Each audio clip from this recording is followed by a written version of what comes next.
Hello, everybody, and welcome back to another Nextlander podcast. Here we are recording this. I assume we're just recording this while we all wait in a Helldivers queue somewhere. Alex Navarro, how are you? Yeah, we're all kind of in that limbo, unless you're playing in the middle of the day, which is actually where I've mostly been playing lately. Yes, a note to the audience, push play on your podcast now and enter the queue. Brad Shoemaker, how are you? My database is overloaded. Overloaded. I need to spin up some more shards. It's very easy. You just turn them on. Look, just get some more servers. What are they waiting on? Just hit the more servers button. Lazy devs should just buy more servers. What's totally the problem? Ridiculous. Cash the check from Steam and buy more servers. That's how stuff works. We'll talk about Helldivers 2 in just a minute here because, look, it is kind of a mess, but that game is still very fun. If you can get in. Before we get to that, Alex, how's Zeke doing? Zeke check-in. Zeke watch. Yeah, because I don't think we've mentioned Zeke coming home since the last time we did the regular podcast. But yes, we have our new cat friend here in our home, a big old boy named Zeke. He is a mix of a domestic shorthair and a Maine Coon. Very scared for the first day we had him here. Understandable. New environment, not with his cat brethren anymore. And after about 24 hours, he immediately came out and just started headbutting everything, including us, in a very friendly way. You've got it sounds like you got a young child there. 6 months old, and he's already 8 pounds. He's going to be a beefcake. You posted pictures in the Discord, in the pets channel. That thing looks like you have adopted a small bobcat. He's a big old boy, man. Beautiful cat, though. Totally beautiful, really adorable, very friendly. Has not come out into the rest of the house yet, has not met Tangy yet, but Tangy so far is just like, she smells his stuff and it's just kind of like, okay. She knows. And then just goes on about her business. She knows. She knows, but I don't think she's that worried about it, which makes me happy, because our older cat, Ava, the one who passed away back in December, loved her to death, loved humans to death, was a real bitch with other cats when they would first come into the house. Like, very territorial. Well, let's see how they get along. But they're closer in age, Tangy and Zeke, yeah? Yeah, but they're about 2 years apart. Right. That's a good age. It's a good age. I think they'll get along. It'll take a little time, but they'll get along. Alex, before we get into it, I also wanted to mention that finally I was able to share the glory of the New Jersey Port Authority commute, especially the late night commute with somebody. You and I went into the city to go meet Machi. Abby was in town. Finally, the post 10 o'clock Port Authority free-for-all on the third floor was able to be shared and fully experienced. It's like Lord of the Flies up there, and I'm not just talking about the bugs buzzing around. Like, it's just... There are people who are very cutthroat about the lines, and just it's a mess in there. So if you've never been there, it's a system where like 2 or 3 or maybe more buses queue at the same door. The lines all mixed together, and the buses just kind of interweave as they show up, so people have to kind of leave the line to get in front of the people whose bus did not come, but nobody's there to announce which bus is coming, so people are just kind of peering out and hoping it's not their bus or their bus. There was a guy coming out. Oh, you had a guy. There was a guy. He would seem to be the only guy for about 6 exits, but he would definitely pop out and be like, all right, number 1, 2, and then just run out of there. That was it. That's all you'd get from him. I had thought when I was making that commute a lot, I had thought, if I ever get the chance to retire, I'm just going to stand there with a whiteboard and help this line out. Just walk out there and be like, just volunteer. Well, you don't even know if that was an employee. That could have just been somebody yelling. Just some dude with a clipboard. I don't fucking know. somebody that's just got a yelling fetish and is there to get their jollies. Yeah. So it's a wild time, and it was. I felt bad because my bus was coming as soon as we got there, so I was kind of like, "All right, Alex, you got this. Cool, great. I'm gonna get on my bus. See you. Bye." I was only waiting about 20 minutes after you left before I got on mine. It was no big deal. It's just that there were definitely a couple of instances where, like, I was getting ready to get online, and then one bus came in ahead of mine. Mm-hmm. And as soon as that one came, a dude just cut the line, and another dude fucking flipped out about it and was the fuck are you doing, man? Yeah. Oh, yeah. Of course, there were like 20 people in that line, so like that bus was definitely not full when it left, so it was no big deal. But of course, that guy was just like ready to fucking knife someone over it. Did the person go behind them? No, he just kept going. Wow. Just didn't give a shit. Wow. That's how it goes. No law.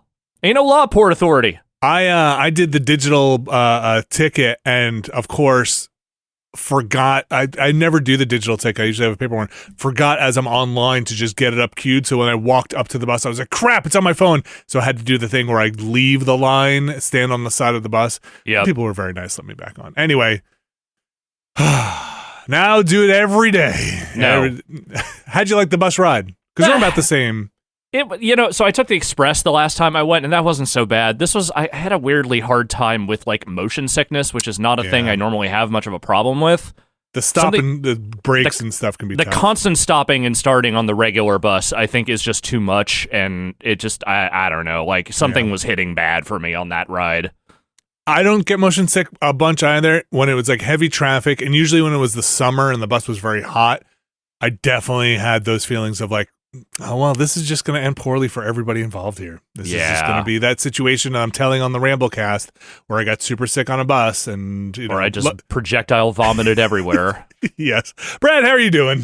I'm fine. Yeah. Hanging out. It's still raining constantly. Is it still, huh? Oh yeah, my my gosh. mom's been updating me on that. We were recording the Watchcast yesterday. I kept taking my headphones off because it sounded like it was hailing outside. Like it was so... I think it was just rain, but it was so like harsh sounding that I thought it was like large chunks of ice hitting outside. But anyway, I haven't washed away yet. Have you had a chance, a dry patch there to secure your wire yet? Yes. I attempted the JB welding of the cable to the building. And? Yes. Two of the little clips, the little holders. I mean, to be clear, it was JB welding little cable holders to the building, not the cable itself. Two of them stuck. Great. One did not. Fantastic. Okay. The cable was loose enough and had enough slack that like the way I had to contort it around the window of the person upstairs who happens to be the landlord. I was like, I probably shouldn't fix this cable so it's coming right down in front of his window. Yeah. So curving it around that way a little bit, there was just enough tension that it wouldn't the gelatinous epoxy before it hit a set. Yeah, was not enough on its own to keep the I see. It was pushing enough against it. Yes, I should have taken some like duct tape out there to tape it up long enough for it to affix. Good for you. To set and then cure, I guess, is how it goes. So then, but two of the three did stick, though. It is pretty well on there. But I was thinking it's dry this afternoon. Mm-hmm. Yeah, I might climb back up the fire escape this afternoon and go fix that third one. Do you get a little wobbly need when you're on the fire escape at all? Or you're fine. This is a ladder. It's not stairs. I don't know if that's... Is that worse or better? It's fine. Doesn't bother Okay. me. I don't know. All right. You sound unbothered. Yeah. Gonna go do you gotta work on some high steel? Yes, I'm doing some high steel work. It's only about a 20-foot ladder. It's not that big a deal. Okay. Also, it's not like... it's not like your typical sort of New York, like, side of the building, like, grated... balcony kind of thing that we're talking about. Like this is actual building I'm climbing up and standing on. Okay. Like there's actual construction, like actual roof, ceiling, whatever that I'm standing on out there. Not 120-year-old rusting wrought iron. Definitely not. Well, Zeke, wires mounted, commutes done, or at least trips to the city established and good. I think we've covered everything. Time to dive into hell. Okay. Folks, Helldivers has had a journey. That sure has. Still on it. Boy. If you tried to dive, and chances are you probably have given the amount of people that are on the servers, it's been not great probably not great. They have had the developers Arrowhead have had a time with this game, and I think the latest things that have come out have been, I think we mentioned this last time, what was Helldivers 1 was around 10,000 concurrents. I think they had, what I read, they had estimated maybe 50,000 concurrents, and they are pushing now 450,000. Well, so that's where they capped it at. Yeah, 450 is the cap they ended up instituting to try to keep it playable for the people who could get on. Yeah. But who knows? I don't think they've actually said what the total, like, unfettered concurrent number is that they may have gotten, because they don't, there's no insight into PS5 numbers the way there is on Steam. So a couple of things here. Let's just kind of run down, because I've tried this a lot. I'm sure you guys have tried to get into some stuff too. it basically what happens is if you are playing at any, I'm going to just use East Coast American time here. After 5, things fall apart. The server queues really kick up, and it's not really server queues. So what it seems to be doing, they just patched it, which the experience is still pretty similar. You go to log in, and you're hit with a screen that says the servers are full, basically. And then you get a 30-second or sometimes a minute countdown before it'll try to ping into the servers again or establish a connection again. There's no, like, you are number 458th in line. There's no countdown that's like, hey, you're going to probably wait about 10 minutes or 20 minutes. You're just there. It seems, and this seems to be supported by what other people are saying. I don't think Arrowhead has said it themselves, but it seems to be you are just rolling the dice to catch an empty slot every time it tries to reestablish connection. Seems like they launched without any kind of queuing system in place because they never in their wildest dreams imagined they would have so many people that they would need something like that. Yeah, so saying a server queue is maybe a bit of an overstatement. Basically, you're just trying to hopefully get into a slot as somebody is coming out, an empty slot. The other thing that's bananas, so I wound up buying another copy of this to play with my son and my daughter at the same time. So my daughter plays on the PS5, I play on my main gaming PC, and my son plays on the other PC we have here. And my son and I have been in the server queue every time we tried to play. They had off on Monday and Tuesday, so we were trying to play in the evening, and it was a pain in the butt. But my daughter kept getting in. She was in all the time. I'd be like, wait, you're in? How are you in? And then I realized when the PS5 is going to sleep, it's not kicking her from the server. She's waking up the PS5. She's still logged in the server in the game. There's no AFK kick, and there's no the PlayStation has gone to sleep kick. Why you got to blow up her spot like this? I have seen some other people saying the same thing. That's no good. I would hope that she's not actually taking a slot while it's in rest mode. I would hope the case is that when it wakes back up, it realizes like, oh, you're still on the ship but not connected. We need to reestablish the connection. Okay, but what if it is? I don't know that games can maintain that level of network connectivity in rest mode, but maybe they can. I actually don't know. I mean, the system can, because the system can download stuff in the background. System definitely can. Yeah. But, think about most games that are online like that. When you would go into rest mode on either console, you'd come back and they would just be like network error, you've been disconnected. But maybe this one just gracefully reconnects. I hope it's not the case that people doing this are just taking up a slot. They might be. I've seen, and then when I went into their Discord and to the Reddit, it does seem like people are just sitting there with it idle, saving their slot for when they get home from work and stuff. That's not great. Is pretty banana. I think you might have to close the game to release that slot on the PS5, or launch something else. Obviously. Like through Thursday night, it was like okay. I played with some friends Thursday night, and it was fine. Friday is when the shit really hit the fan. The weekend was basically bad because it was a 3-day weekend for a lot of people in the US. B, to apologize for their first round of server issues, they instituted a 1.5x XP multiplier for the weekend. They were like, hey, 150% XP this weekend. Sorry for all the trouble. Come get some. And the convergence they came and got some, all right. The convergence of those two factors completely fucking destroyed that game. Like the error messages you were getting Friday night were not even like, it was like, when I tried to sign in and I was on that waiting screen, it just said -1. Like that was all it said, literally. Or I got like 057755555. And I finally got in. I've actually had shockingly good luck. I've never had to wait more than like a minute or two to get in, even through all of this. And I think it is just kind of random, and I just got lucky. But once I got into the game, God, I'm like, I can't even think where to start saying what was wrong with it. Like the friends list was broken. Like I couldn't see any of my friends online. Okay. All of the stats, everything in the game, or the persistent war stuff, like 200,000 people online, 3 bajillion bullets fired. That all just said 0. Like that was not hitting whatever database it was supposed to be hitting. I think they might have intentionally turned some of that off. That's possible. That is possible. I was getting missions displaying one time, like missions on the map that said they were 40-minute missions, and then when I got in there, they were 12-minute missions. Okay. There was a long-running problem that I think they finally fixed, where anytime you picked anything up in a mission that was like currency that hit a server, so like samples, requisition slips, super credits, like all the progression currency, you would lock in place for about 20 seconds. Like the mission. Oh, I never got that. Okay. The mission would keep going.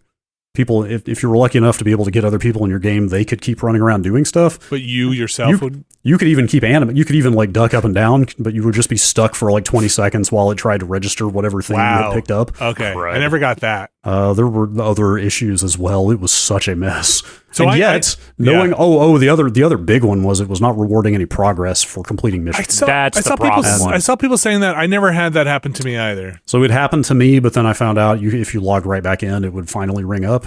So I managed to actually, again, I got super lucky, but I went back in and it dumped huge amounts of XP and currency on me because it was just slow to give you that stuff. But I don't think many people lost anything. Anyway, the game is so good.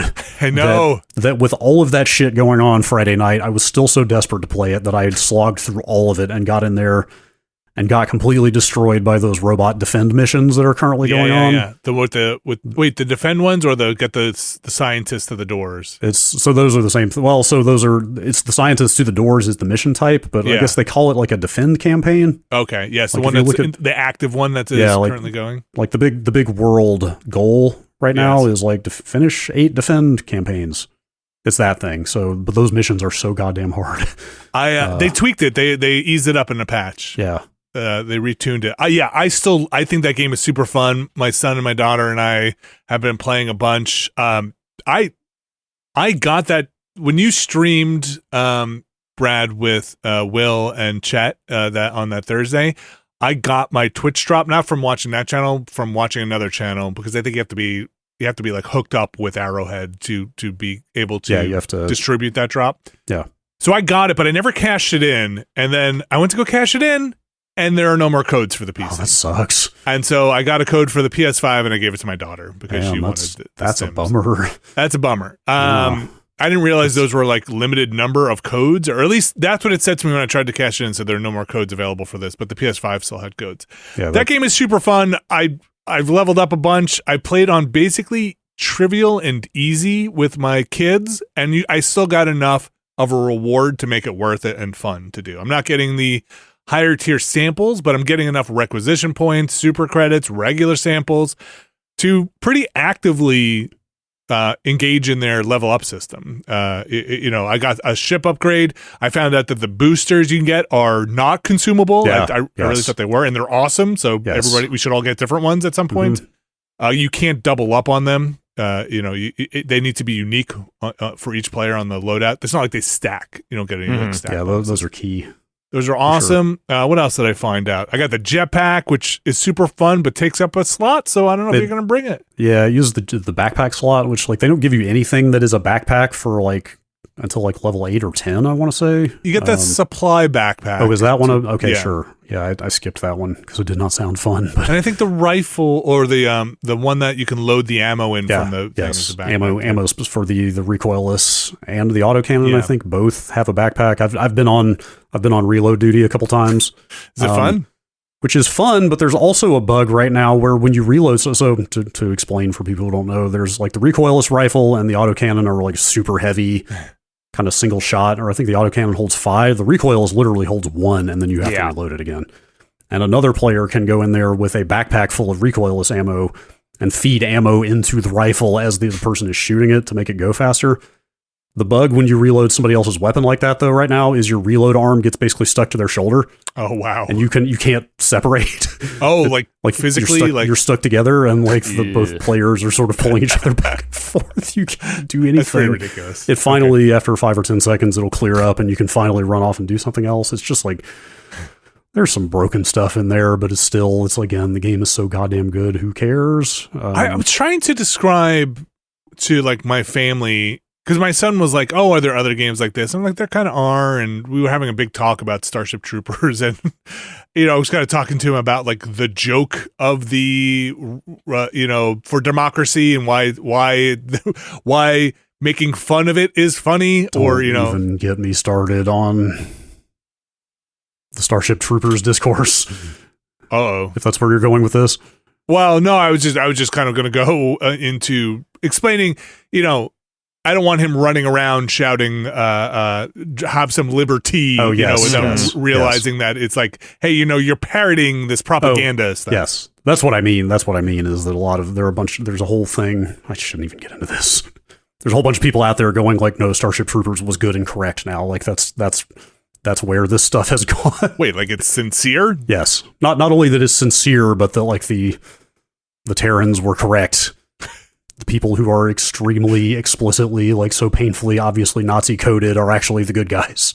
Oh my gosh. That's what I mean is it's whipped up a big groundswell of that. That's bullshit. ridiculous. What I was trying to go the opposite way of just like, hey, make sure you know that what this game is trying to do is reference this parody of propaganda and fascism. Yes. Anyway, the thing that was kind of, I showed my wife the intro movie. She's like, I haven't seen it. I showed it to her, and she was like, wait, that is just Starship Troopers. Yeah. I was like, no, it's not subtle. Yeah, no, it's not subtle. It's as subtle as Starship Troopers is not subtle.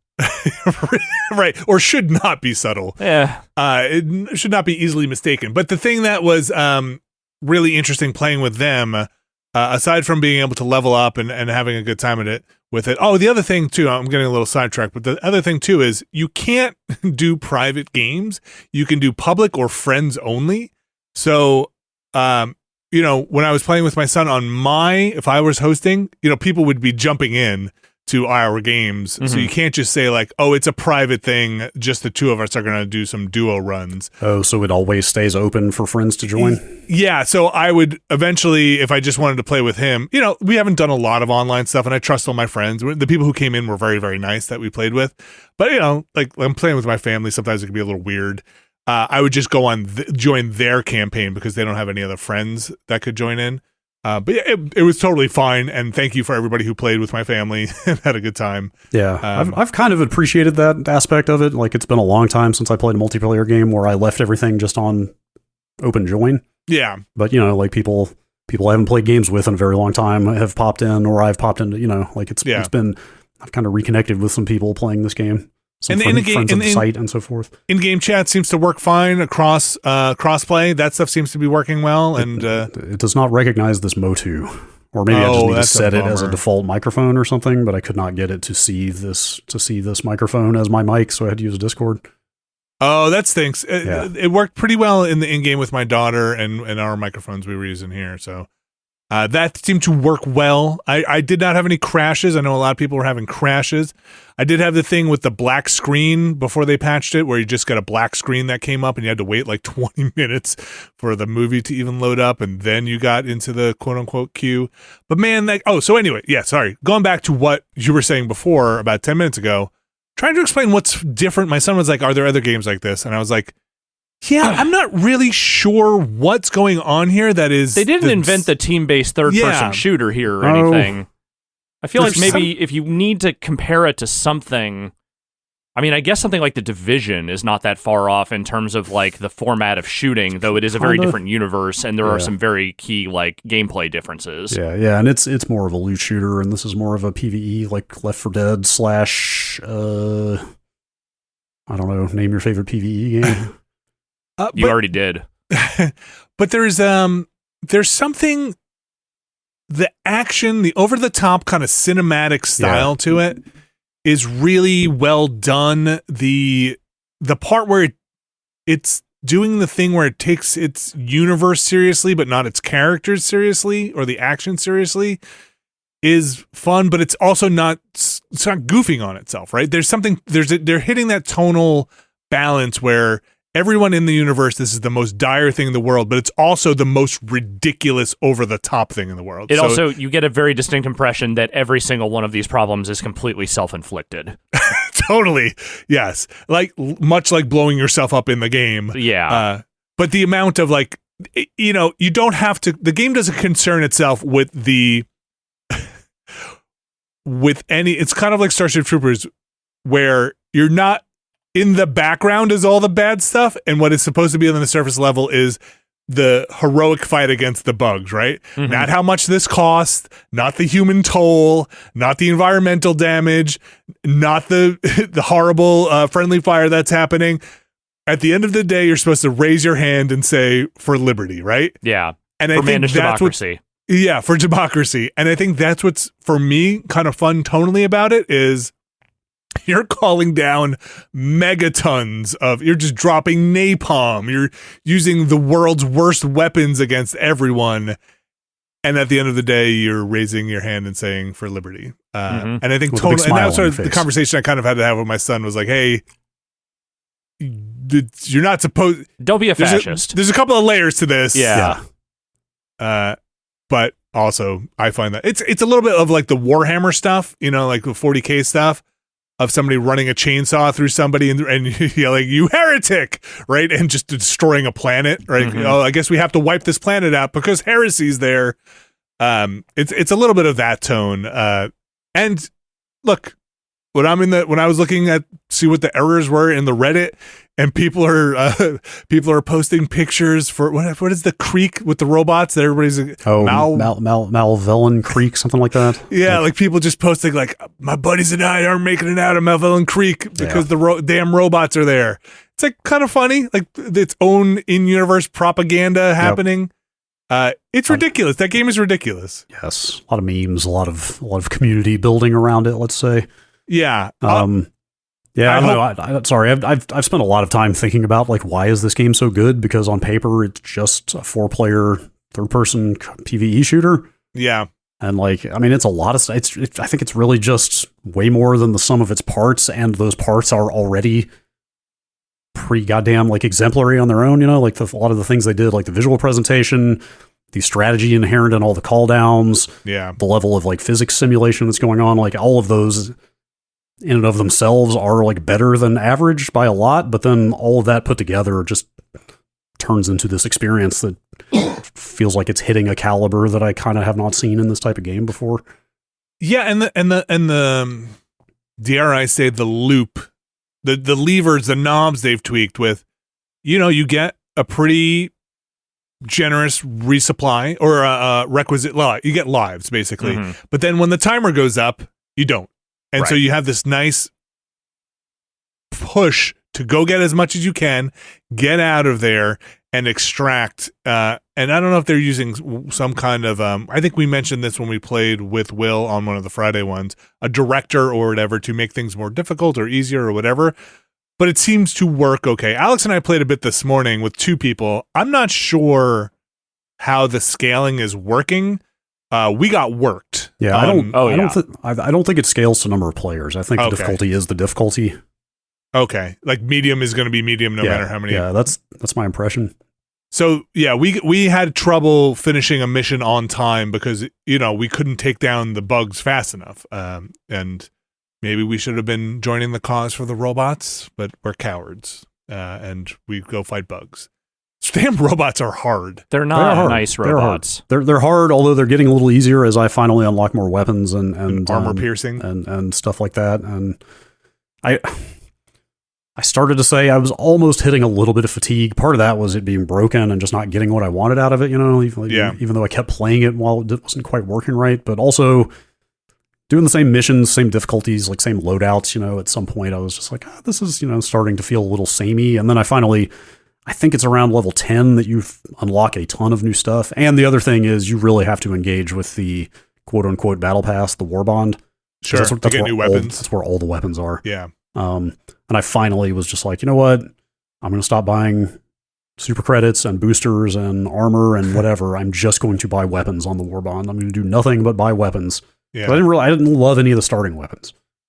Well, and I've landed on a loadout that I like love now, that it completely has changed the game for me. I'm using the Breaker, which is the slug shotgun. The auto, it might as well be some kind of heavy machine, like mid-range machine gun. And that has medium armor piercing on it? I think it's still light. Okay. But it has it is so much better against those robots. I cannot even explain it. It is literally just like a slow machine gun. It's shooting slugs, so there's no spread, and it is full auto. And then I'm using that like Uzi looking machine pistol. That thing burns through ammo very quickly, but it shreds. Yes. So those two things together are just like tearing through robots now. I'm using the laser guard dog, the little flying drone with a laser rifle. Oh, I don't have that yet. Okay. Like that thing also melts stuff. What's your heavy weapon? I'm mostly still sticking with the grenade launcher, honestly. Okay. I feel like Pretty the grenade launcher is like the unsung hero of that game. Like you can get it super early in the game and it's still incredibly useful even now. But so what really got me back into it was getting all that new loadout stuff, and then also I did a 3-person on challenging, which is level 4 against robots the other day. And that got me back into the like this game needs to be, you need to barely be making it out of these missions for this game to work right. Sure. You know what I mean? I think that's what it was like me and everybody I've been playing with have gotten enough stuff and have learned the game well enough that like, you know, we're kind of cruising through like medium with 4 people. So like being down a person and on the next level up, you know, it was like we barely fucking got out of there. This got really hard again, and now it's super interesting again. So and I think they reward doing that because you get the better ship upgrade materials, definitely. And those things are so expensive. Definitely. And you get the you just get more of the regular samples and everything else you need. The only thing with the War Bond that I know it's a battle pass, and I understand that's how these work, but there are like you, I want to get the weapons, but you have to spend points. You have to spend medals on stuff you don't really want to get to the next page.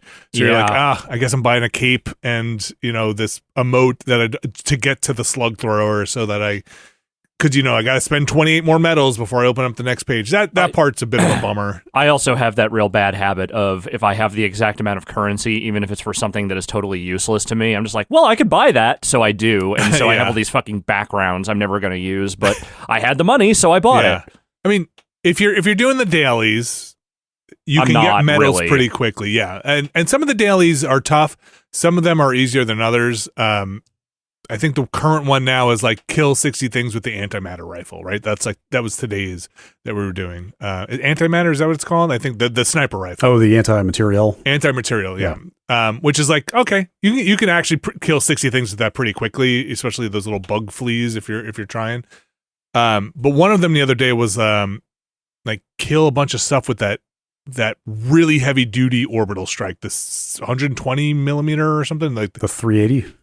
It was the one below the middle one, the one that blows you up half the time. The one where like the bombs basically feel like they fall on you. That's a lot of them. The 380 and the walking one both are pretty rough. Yeah, so like that one I had a hard time with because mostly I was just blowing myself up with that. But again, that game has also a lot of really good moments, like dynamic moments situations that just arise that feel intense and good, and you don't know how you're going to get out of it. But somehow the jetpack, while I think the jetpack I bring it on some missions depending on what we're doing, but it takes up a slot, not even just a back slot, one of your call down slots, your what is it called? The left bumper stratagems, right? And it's like, man, I'm going to burn a stratagem slot for the jetpack, but you can perch up on some pretty high stuff, which gives you a pretty decent advantage for the bugs. For the robots, they can still shoot you with rockets and stuff. Yeah. But for the bugs,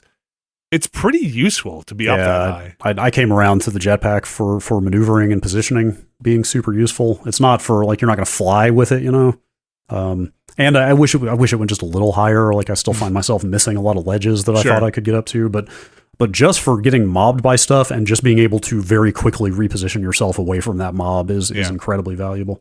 The other really fun thing I learned that made me appreciate some of the combat even more was aiming at limbs on armored things, like some of those robots and even some of the bugs to just shred their legs or arms. Super duper helpful. It'll at least keep them from coming at you. Yeah, keep them from coming at you. And I mean, it's just when you got a big thing marching toward, big death robot coming towards you, you're just using that Uzi to shred a limb. It's, I don't know, it's pretty fucking good. It's pretty good. So anyway, that game, I really hope they iron it out. I understand everybody's frustration. Look, if I were coming home from work and I wanted to play this game, or if I were playing this with my brothers on the weekend and we just never could get in, I'd be pissed as all hell. I absolutely understand that that perspective.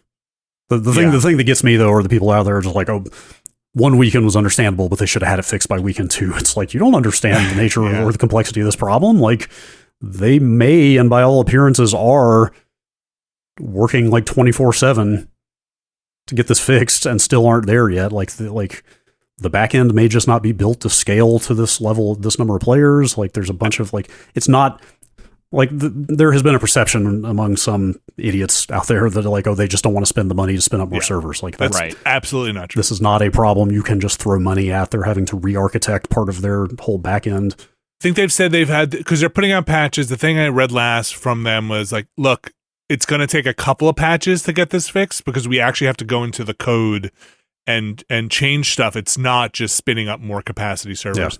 Yeah. And the other thing that people should be aware of, and again, I think people listening to this are probably, clued in. This is not to whom we're talking, but yeah, not everybody there that works at that team is a coder. It's not like all hands on deck are in the code punching away. You might have a percentage of engineers and coders, and the rest are artists and people doing other stuff that I think they're working on mechs. I think mechs are coming in. I think that's the thing they said they're working on. Oh, you mean for the automaton faction? I thought it was for the players. Oh, user like drivable mechs. Yeah. Oh, that's fucking crazy. Then I would totally believe that. I mean, I'm sure they have a whole roadmap before all their attention went into fixing the game that already exists. I'm sure they've alluded to a third faction coming, which did we talk about that last week? We did. Yes. It's probably the psychic ethereal aliens from the first game. So somebody said mechs have been good for a while. There's still some additional polishing being done by people who can't assist with server issues. Right. So like there are people on that team who aren't just like, don't put me in what can I do? I'm pretty sure I've been reading the CEO's Twitter feed quite a bit. I'm pretty sure if I understood him correctly, the core back end infrastructure engineers are like 4 people. Yeah, I could believe it. And yeah, I'm sure they're going through it right now. I mean, Sony might be throwing them some help, to figure it out. But but again, I'm not trying to excuse the frustration for people who bought it and can't get a refund. Just don't be a dick. It's not about excusing, but it's also about understanding that like it's just a bigger problem than I think most people understand and realize. And it's not like they don't want to fix it. It's that if they could push a button and say, "Oh, well, this is fixed now," they would have done it. They just can't. Yeah, I feel pretty privileged to have been able to read. And I mean, this stuff's public, and anybody can go find this stuff. But like on Reddit, on Twitter, like there are enough people who work in cloud infrastructure these days that you will get some very informed, detailed posts from people who don't even work on this game or even in games necessarily at all, but have pieces of information they can give about why these bottlenecks exist and what might be happening in different places. And like it can be really educational to go out and find a lot of that stuff. And like you'll see people saying things like, hey, like there is no way they could have simulated this level of load pre-release. Like you just cannot test for this many people trying to hit a game like this at one time until you're in it, Right. Like you can't artificially test for this. And again, the thing that blows my mind is their expectation and where it landed and the things you put in to, even that AFK kick, right? Where you're like, you don't even think you need it. And now you have people squatting on servers, right? Like that's kind of, I feel like where they're at. I feel very lucky to have been able to play this game during the day or at least off peak.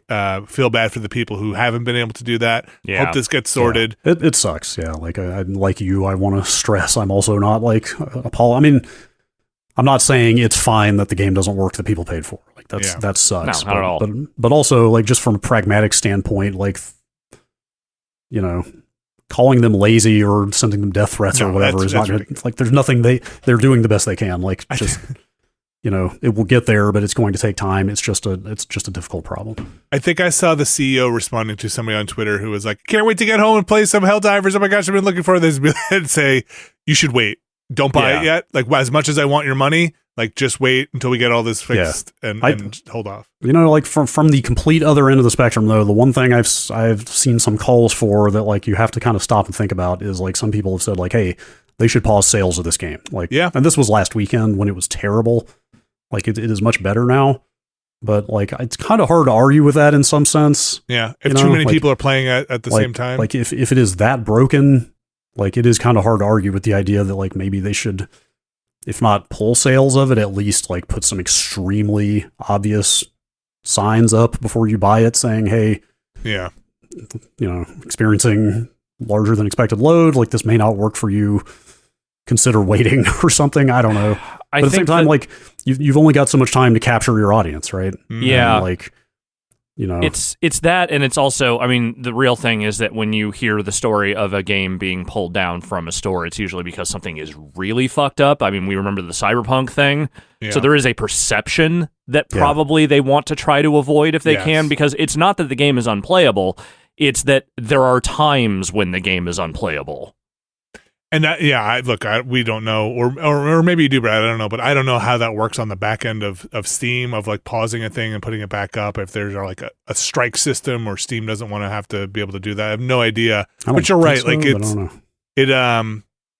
it's tough when it's overloaded and more people are buying it. Like the number just keeps going up, and you can't handle the amount of people that are in it at peak. I was trying to explain servers to my son because he was like, "Why don't they?" My son was like, "Why don't they just make it the most?"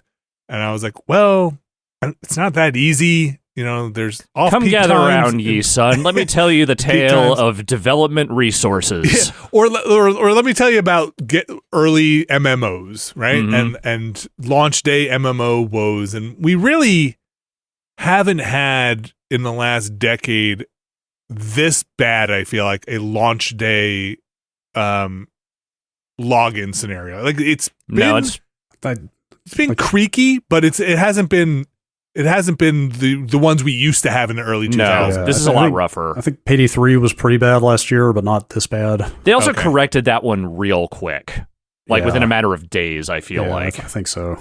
Yeah, like man, I look, I still hit server queues once in a while when I was getting on Final Fantasy Online. Like you hit a server queue, but not like you are 575th in line. Not like this. Not like this. Not like this. Anyway, Helldivers 2 is awesome, and it's a fun game. It's great when you can play it. Great.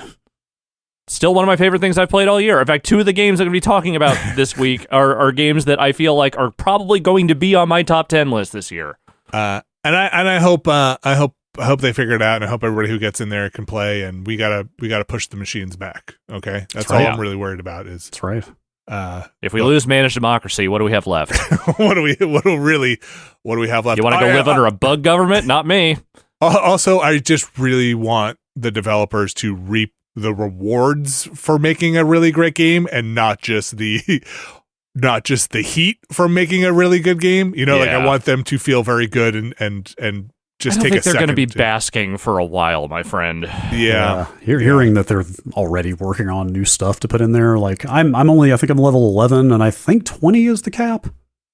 Oh, if I'm really? not mistaken. Okay. I mean, all levels do is unlock more stuff to buy. Like you still have to buy the stuff. So hitting the level cap doesn't mean much other than, hey, you have access to buying everything, but still need to get the currency.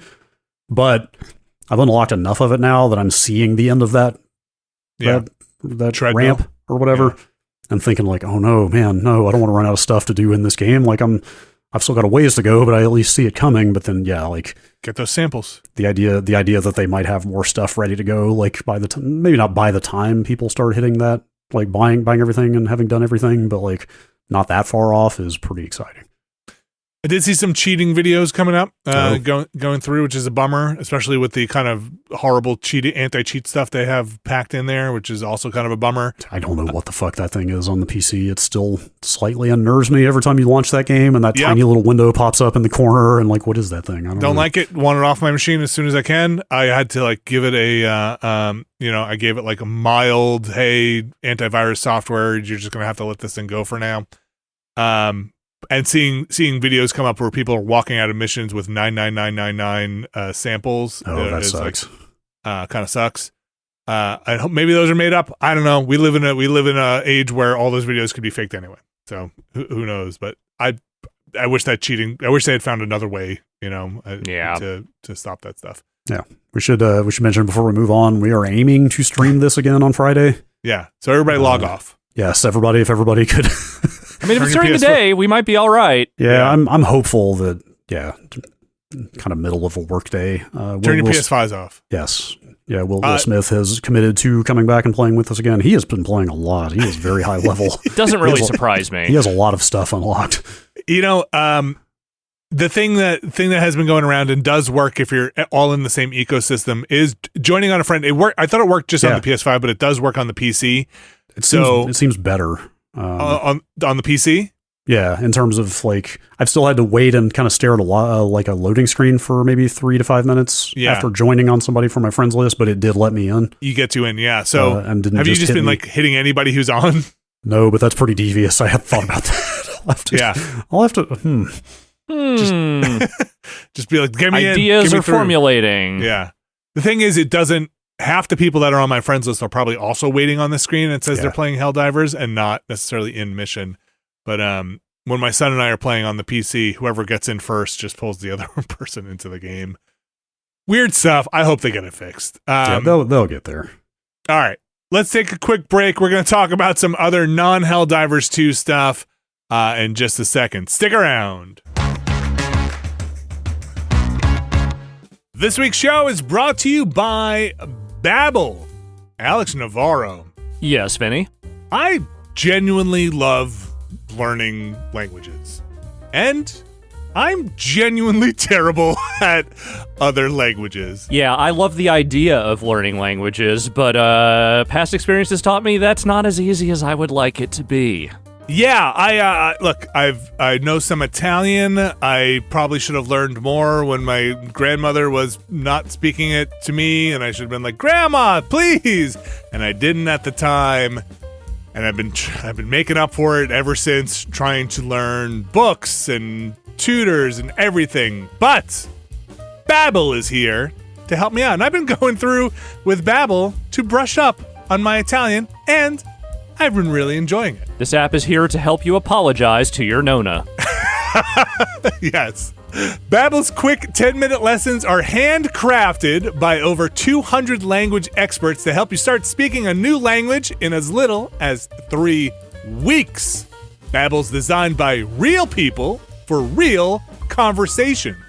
Babbel's tips and tools are approachable, accessible, rooted in real-life situations, and delivered with conversation-based teaching, so you're ready to practice what you've learned in the real world. Alex, I also am terrified to speak anything I've learned in a foreign language, and Babbel actually has speech recognition stuff to help you with your pronunciation, which I appreciate, because otherwise I would never open my mouth. I'm terrified to open my mouth and speak another language. Nothing more terrifying to me than the idea of going out there saying what little Spanish I know and having it sound like Tim Kaine.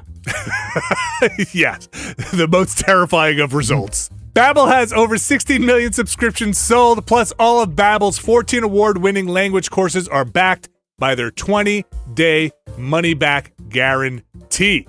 And here's a special limited-time deal for our listeners. Right now, get 50% off a one-time payment for a lifetime Babbel subscription, but only for our listeners at Babbel.com/Nextlander. Thanks, Babbel.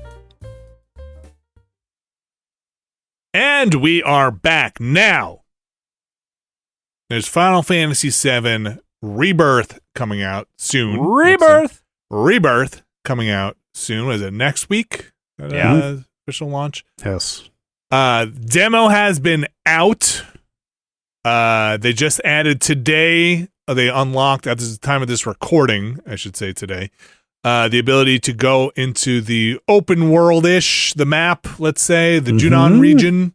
Yeah, we speculated, I believe, last week about whether this would have an overworld, but I know you said open world, not overworld. What are we talking here? So I didn't go too much in there, but I got on a dang chocobo and started running around the world, collecting my materials that you can craft into potions or whatever. You like pick up your grass and you can transmute them or whatever your thing is. Finding areas of interest to explore and find chests that then get marked off the map as you're going. So you tell me when you decide if this is an overworld or open world or not. I think, like, sitting here thinking about what is the line? What is the line? Are the characters look the same and have the same scale relative to the environment regardless? Yes. It's not an overworld then. It's not an overmap. Yeah, it's not an overworld. Is it an open world? Open world, it sounds like open world, absolutely. Overworld, unless the camera is about a mile in the sky and the character is somewhere between an icon and a tiny little chibi version of themselves. No, it's not an overworld. So in the demo, you get You got Cloud, Barrett, Tifa, Aerith, and Red. And Red rides a damn chocobo. Okay. Red is... Why not? Why not? Looks ridiculous riding a chocobo.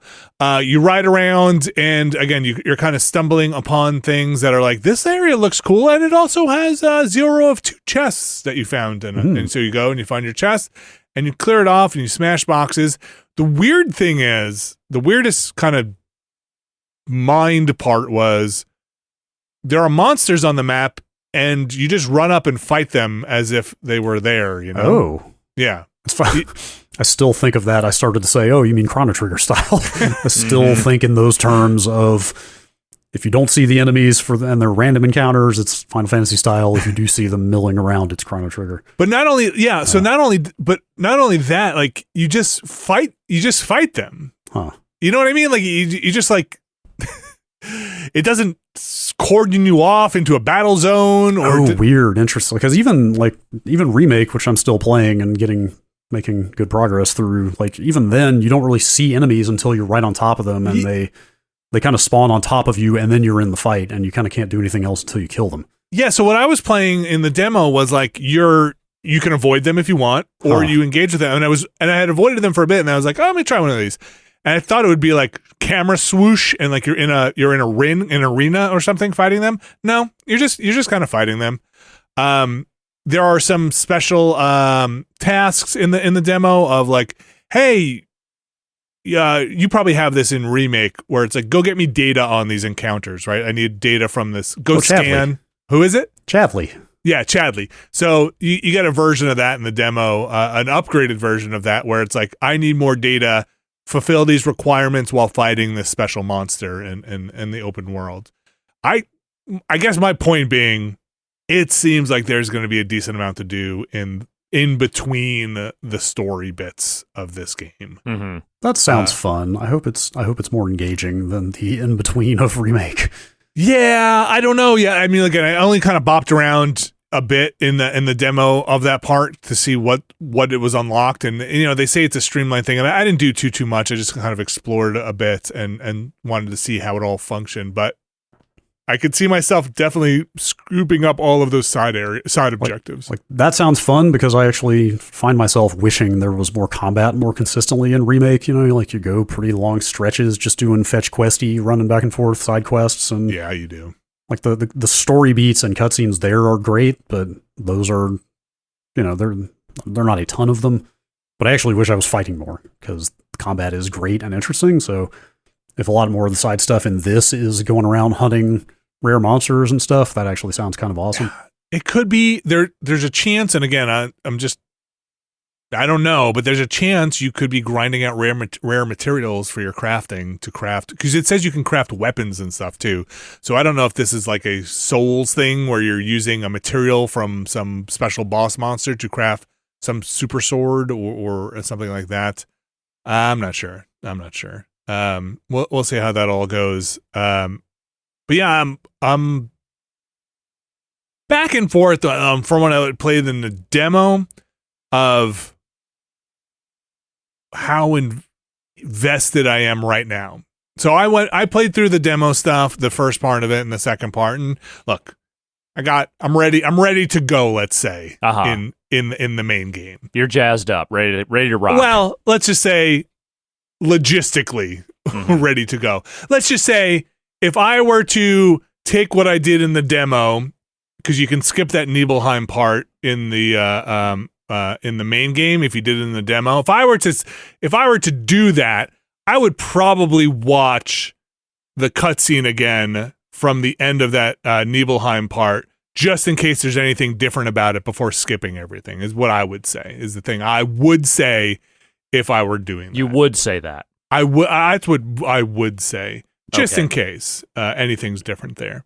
But I played through the first one, Remake, a while ago. I just played through Intermission when I started when the demo came out, because I was like, oh, did I ever finish that? And I looked and I did not. But that thing's all of like 3 hours or something, or 3 or 4 hours. I was like halfway through it. I went back and I watched a bunch of dang movies on Crisis Core Why would you do that to yourself? because this stuff is all getting mixed up in the blender, man. And what I don't understand and what I need to know is, what am I supposed to know and what am I not supposed to know? And so that's the confusing part. And I think I've sorted out. What are the known unknowns? What are the unknown knowns? Yeah, what am I supposed to be confused about and what am I supposed to know? And I think everything. I think I've sorted it out at least in terms of some of those things, and we'll see as we get further along in Rebirth. But it's weird, man. It's weird, and I'm kind of curious, and I'm kind of girding myself, let's say is the right way, to embark on what seems like it could be a very long game. There are parts of Remake I did not love. There are parts I enjoyed quite a bit. Yes, extremely with you on both of those points. Yeah, so like, kind of getting ready for it here. How you doing with Remake? I am through all the wall market stuff finally, and man, if the rest of that game was like the last, say, hour of wall market, I would have finished that game 3 years ago. Did you shake your stinger? Yes, it's all the rhythm game dance number. And all that stuff, getting the honeybee in, and Don Corneo. He was always Don Corneo to me, but whatever. Sure. Like, that thing just like, man, it's so uneven. I know I keep saying this week after week, but like, it's like you're doing little bland, like, I'm delivering some medication for this person's side quests for 45 minutes or an hour. Next thing you know, you're in this like crazy, extremely like well produced, like that dance sequence is like, it looks incredible, like it looks like they put a lot of effort into the choreography of that thing and everything, and the juxtaposition of like these classic PlayStation 1 Final Fantasy characters now in this lifelike form and doing these dance moves is amazing.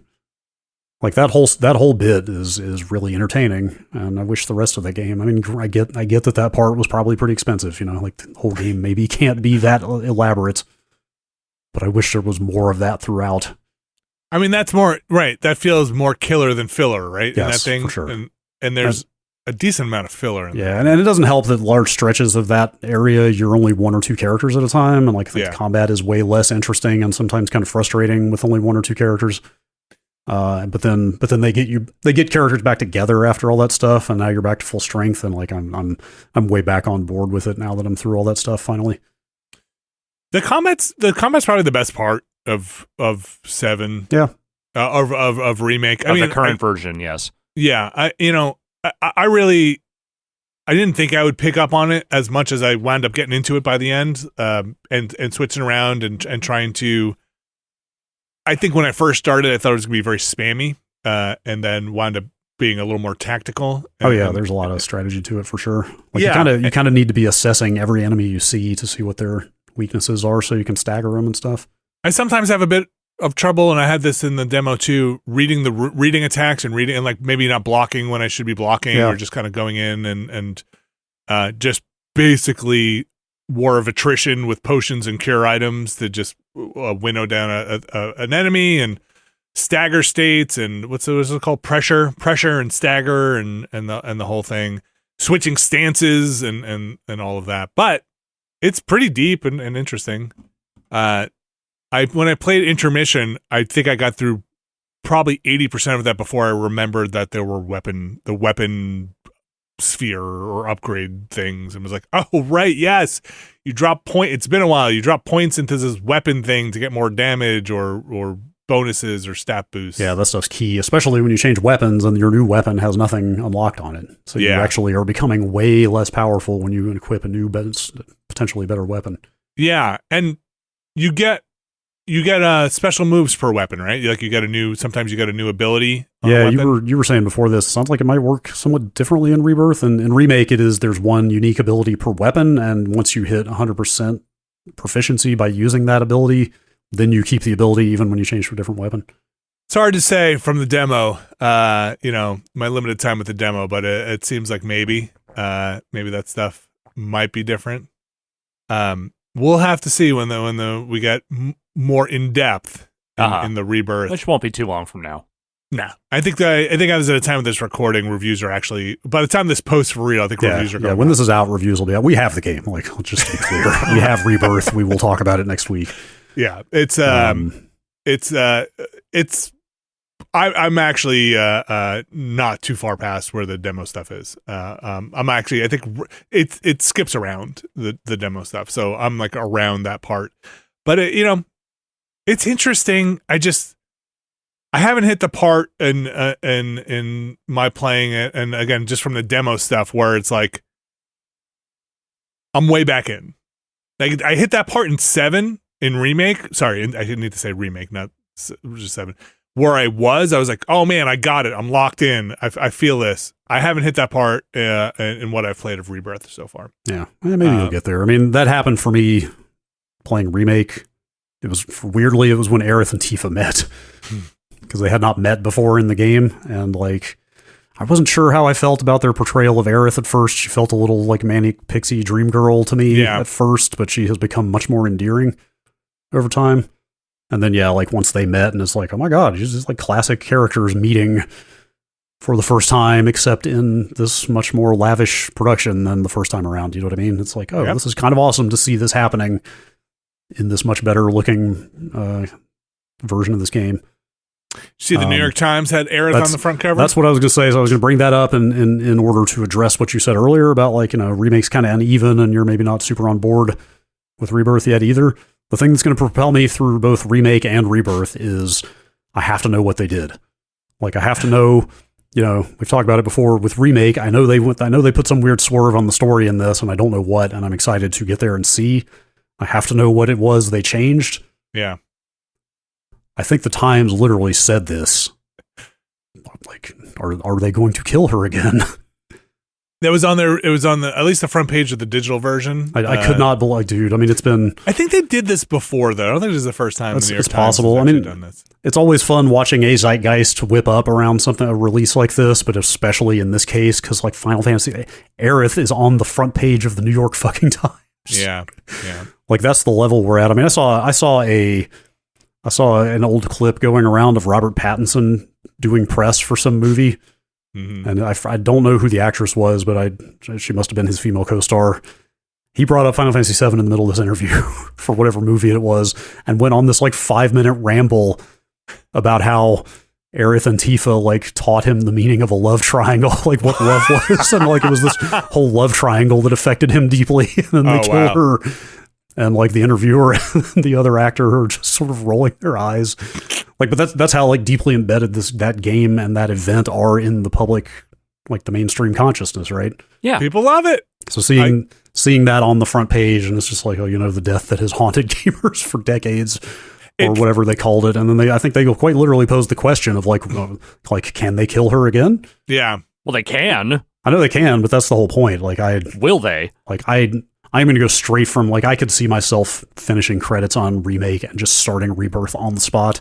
No intermission? Because I have to know, well, I would like to, but I don't know that it's essential, and I don't want to fall too far behind.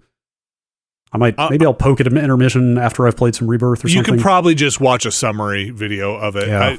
I don't think there's, and again, I don't know, we'll have to see what happens in Rebirth, but, intermission is all the Yuffie stuff or this kind of Yuffie side mission.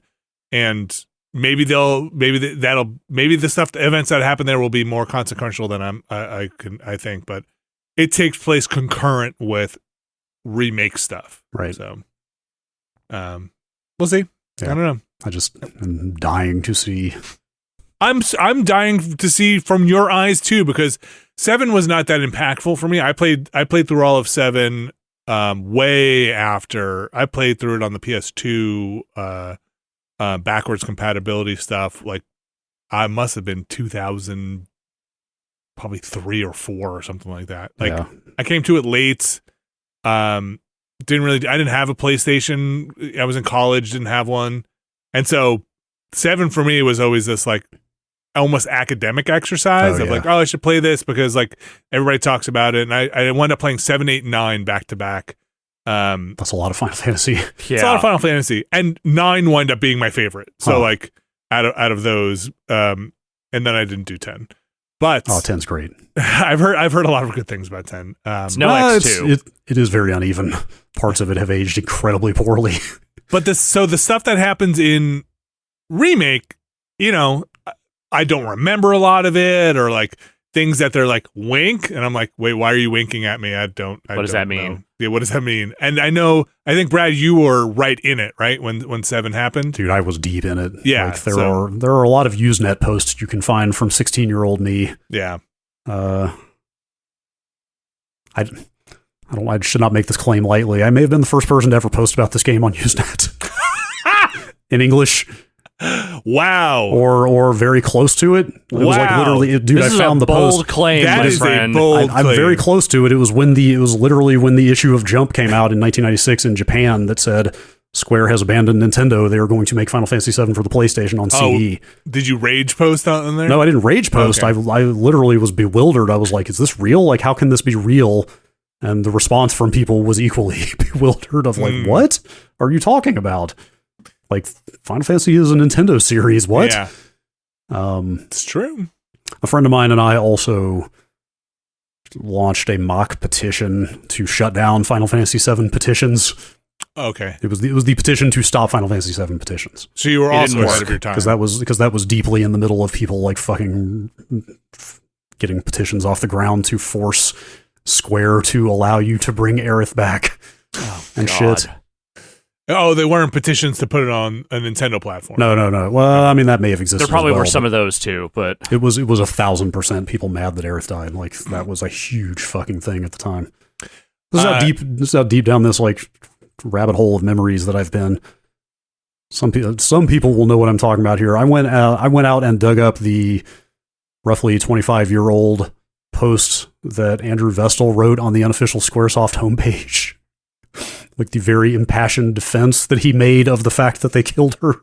Oh, I have no idea what that is. Which is a classic of people who were way too into Squaresoft games in the late 90s.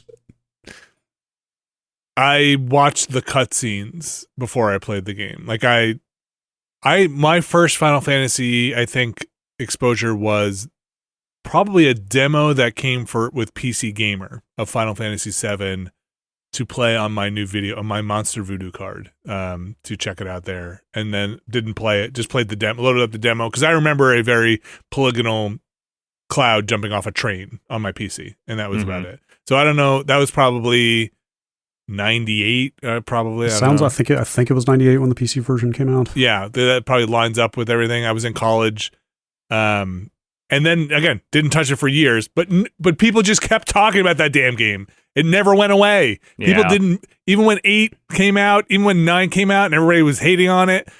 People kept talking about 7, and it only got worse. It was changing people's lives, and then, oh my gosh, I'm gonna marry Final Fantasy VII, and it was. I like 7 just fine. I don't know that it's even in my top 5 though. I want to say even when I started at GameSpot, which was like 2006. Stuff was still coming out for 7. Like, when did Dirge of Cerberus and that was absolutely yes. Like not Crisis Core. Advent Children I think was first. Advent Children was the CG movie. Yeah, and then off the back of that there was Dirge of Cerberus and Crisis Core, and there might be one other one in the PS2 era that I'm forgetting. It's like never. I mean, it's got to be. It's Final Fantasy VII is probably the Final Fantasy. It looms the largest over absolutely, everything. 100%. And some people are probably going to get mad at this, but I genuinely think a lot of that is a time and place thing. Sure. I think anyone who says it isn't is lying to themselves. Like, I'm not trying to diminish how much you like the game.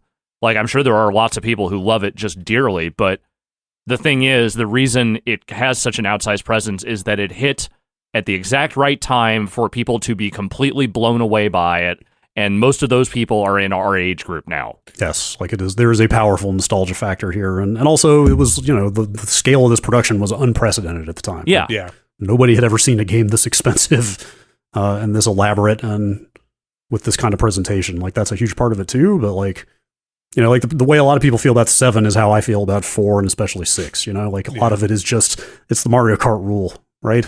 Mm-hmm. I don't. The alpha theory. Well, I don't know. They keep on going back to it. Maybe Remake and Rebirth will be, stoke those fires again for people. And there's probably an argument to be made that, 13 is very popular, right? That had two sequels, real sequels. Yeah, it was kind of a trilogy. Like it has very diehard fans. I actually don't know how well it sold. Online, or 14 is online, right? Yeah. That's extremely popular. That could be the best. That could be the best-selling Final Fantasy for all I know. Didn't start out that way, but became that way. I still hate that those games are numbered. They should be their own series. It's impossible. Like they deserve to be. Like especially now, like 14 deserves to be its own thing and not like sandwiched in the middle of this absurd 30-year. What's the 12? Is the other online one? 11 was the first one. Okay. What's 12? Which one was that? 12 was the one. Yeah, 12 is the Sky Pirates. 12 is the one that's set in Ivalice, the world of Final Fantasy Tactics. Okay, was that kind of a dud? I mean, none of them are dud. I shouldn't say dud. Was that a less beloved? Dud. It was a huge departure. It was a huge departure. Okay. Like it had like what for the time was like kind of quasi MMO combat. Okay. Which was very different for the series. Let's just say I don't hear a lot of people talking about that one. It had fans at the time, but you're right, it doesn't get discussed much. Look, I love 9. Charms. I love 9. Nobody talks about 9. Everybody wants to forget 9. It's my favorite one in the post 7 world. I don't know. I have nothing against 9, but also I played through it and then just kind of like moved on and never went back to it. I love it because it's a throwback. Let's just put the end to this entire conversation. All Final Fantasies are good and all Final Fantasies are bad. There you go. Done. I don't know if I agree with you, but I hear what you're trying to say. You're trying to mediate the conversation, and it's okay. I'm just saying. What? They all suck, and they're all amazing. There you go. Let's just say, again, one. They're all the most precious child in the world. They're all your special little guy, and they're all garbage you should throw in the garbage. One has a ship that's called a whale, and you go to the moon, okay? Big whale. That's Big whale. It's amazing, and you should throw it in the trash. I'm just trying to actually. I'm just going to say real quick, like, I fought a fucking house in Remake. Yep. You fight a house. That fight's pretty cool. That was the most Final Fantasy-ass thing I have seen in Remake so far. Because, that's in like the Coliseum or Gladiator thing, it's right? the last boss. It's the Hell House, which is just a house. literal house with legs stomping around that you have to fight. From the series that brought you an evil wall. Mm-hmm. If anybody remembers, in Final Fantasy IV, you fight a fucking wall. I do. A demonic wall. Do you get sucked in? You get sucked into the house, right? Yeah, And it goes bad.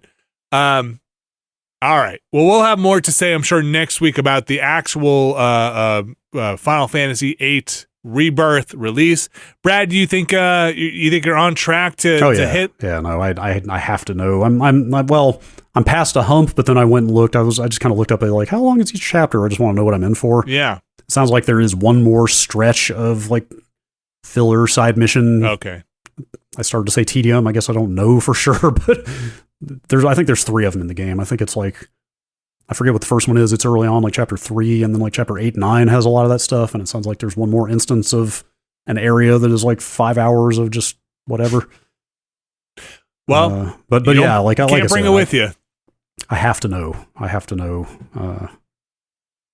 Just make sure. Yeah. Just make sure for Rebirth. Get all your saves in order, right? Just make sure you have your demo save, you have your remake save, and your intermission save, and you're good. As long as you have a save in all of them, you're not gonna bring your materia, your items, your power. No. But in all seriousness, though, I guess I will play that stupid demo just to get whatever extra. I think stuff you just have to there. have a save in it.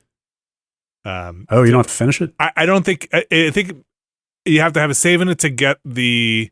I believe, again, I finished it, but I think you have to have a save in it to get the charm, the Kupo charm or whatever it is, and whatever else it is, but I don't know if you can skip the parts of it if you didn't fit it, if you don't have a clear save from it. So. All right. Final Fantasy. Remake, Rebirth. Still, I don't like saying all that fun stuff. Yeah. All right. We also played, let's actually, Alex. Hot Hands Alex. Is that me? How is the poker doing? How's your Balatro? God, this thing is just a demon, man. Like, this is just a nightmare of a time suck. This is Balatro. We mentioned this game when we were talking about some of the Steam demos from the most recent Next Fest. Now it's out. You can buy the whole thing. It's like $15, and I've definitely already gotten $15 worth of time out of this thing. So the gist of it is, if you missed the previous discussion, it is a run-based game. You are making poker hands, but it is not poker. You are... The way the runs work is that you start out with a regular deck of 52 cards.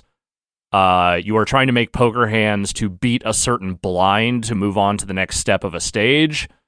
And then along the way, you are buying a million additional cards, bonuses for cards, bonuses for hand types, things like that. They're all consumables.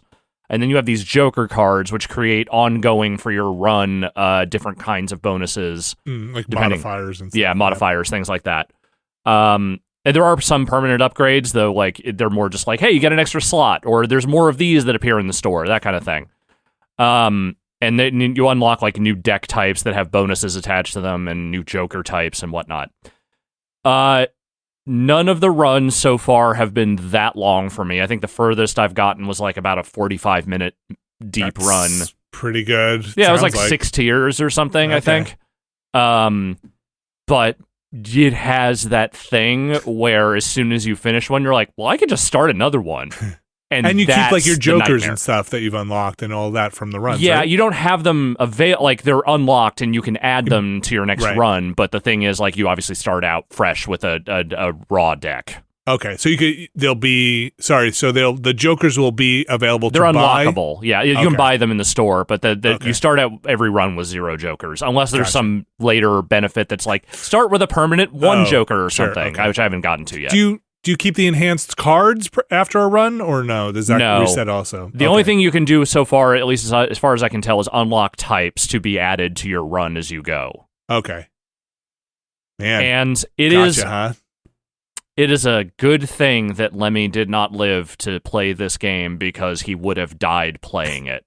Knowing how much that guy loved video poker, this is hitting a lot of those same notes of I'm just hitting the buttons and the poker hands are happening and then bling! It's a nightmare. It's a fucking nightmare. And I mean that in the most complimentary way possible. Like, I knew as soon as I saw you playing it, I was like, this is going to be dangerous for me. Yeah. And then I learned 0 lessons from it and immediately started playing it. Look, there's no... as far as you can tell, and I don't think there's no monetization in it, right? No. You're in your little bubble. You're just playing for your fake money. There's no harm is being done. And the thing is, it solves the video game poker problem of playing against AI sucking ass. Like, that is not a fun thing to do in any poker game that I have ever played in my life. It is never fun to play against AI players because they're always exploitable to some degree, and then just becomes boring because you know exactly what to do. This is removing that whole aspect of it and just saying the only AI you're up against is, the blind. And then when you get to a boss of a tier, they have a special ability, and they just have to get past that ability. Sometimes it's taking all the boons off of a particular suit, so every diamond just doesn't give you any bonuses. Sometimes it's like, hey, you have no discard ability, so you basically just have to figure out how to win by not discarding cards. That sounds hard. It gets pretty devious, but it's exactly what you need to play the poker and not have it feel like it's getting boring. A poker deck building game. Telling you, whoever came up with this, demon. Pure demon. I wish I knew poker. Like, hearing people talk about this game makes me wish I could just like jump into it and play it without having to like develop a good poker sense first. But the thing is, the thing you need to develop about poker is learning how to play people, not the hands. Mm-hmm. All this is the hands. Like, once you know, all you have to know is that a flush beats a straight. A 4 of a kind beats those. Like, that's it. And they bring that information up. That information is available to you if you need it. Yeah. Yeah, so it really has nothing to do with like actual poker in the sense that it is not a game about playing people. It is purely just about using the hands for their devious ends. Interesting. Maybe I'll give this a look at some point. You should. Yeah, it's basically you're maximizing how many points you can get per hand, and not a full hand, just the what makes a good poker set to get your score up the highest. Exactly. To beat that ante. Or the blind. Sorry, it's the blind they call it, right? Balatro out now, $15 on I think it's on everything. Steam and Switch, actually. Definitely. I don't know if it's on other stuff too, but I got it on Steam because I was like, that's a game I'm going to play on my Steam Deck anytime I have to go anywhere. Oh, sure, yeah. Finally here, journeyed into, we fought our way, adventured into the world of Enshrouded.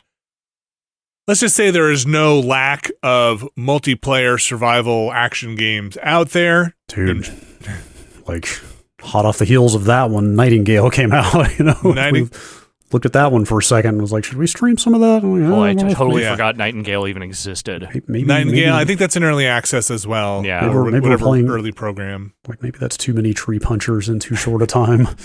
So Enshrouded, interesting that it's much more adventure game than I thought it was going to be versus rock and stick or tree puncher or even crafting. Yeah, well, there is plenty of that. But, there's plenty. And digging, apparently. Yeah, that's the part that was like, what the fuck? I don't know. It's like if Pal World is survival game plus Pokemon, this kind of feels like survival game plus Dark Souls to a degree. Yeah, to a degree. Yeah, like art style, combat a little bit. And of course, everything is a bit of Breath of the Wild with a glider. Yeah, there's also some grappling hook and whatever. So yeah, you're kind of adventuring out, taking on quests. There's decent combat, you know, like it's active combat. It's not your typical survival game. I shouldn't say that. I don't play that many of these games. From what I've played, it's not your typical combat. The combat feels more fleshed out with parrying it's parrying, dodge rolling. Blocking, that kind of thing. And you get your mats, and basically the core conceit of the game is some areas are enshrouded in this kind of mist that's poison. You're going, and at least from what we played, you're going and kind of conquering whatever is causing that poison to be there, and then pushing forward in the world with raise the flag, let's say metaphorically, to push on. Fast travel points, I don't know how many people can play at a time. We played 3, obviously. I think it might be 4. Not sure if it goes up higher than that. But I actually kind of liked it. It moved. There are things about it I like. I'm not sure that I'm getting over the hump I tend to have with tree punching games, which is that I just don't find the crafting aspects of it that personally compelling. You know, with stuff like Sons of the Forest and whatnot, I found that fun because it was fun to get into dumb misadventures with you guys more than it was the actual crafting process. But this does seem like it has some of the good dumb adventure stuff in there that I do like, and I did really dig when you just got a wingsuit out of nowhere. I thought that was pretty fucking cool. Yeah, it had good, from what we played, which isn't a whole lot for, I assume, one of these games, like decent dungeon diving. Like we went and we did some dungeon exploration, fought a boss, which felt cool. We didn't really get too much into the hardcore crafting or mining or digging side of things, but you know, we made some weapon upgrades, and we did what you do. And Enshrouded seems like there's a pretty good core there. It's a crowded market. Yeah, that's for sure. I think it might have some satisfactory in it. Like, I think you can automate. I love it.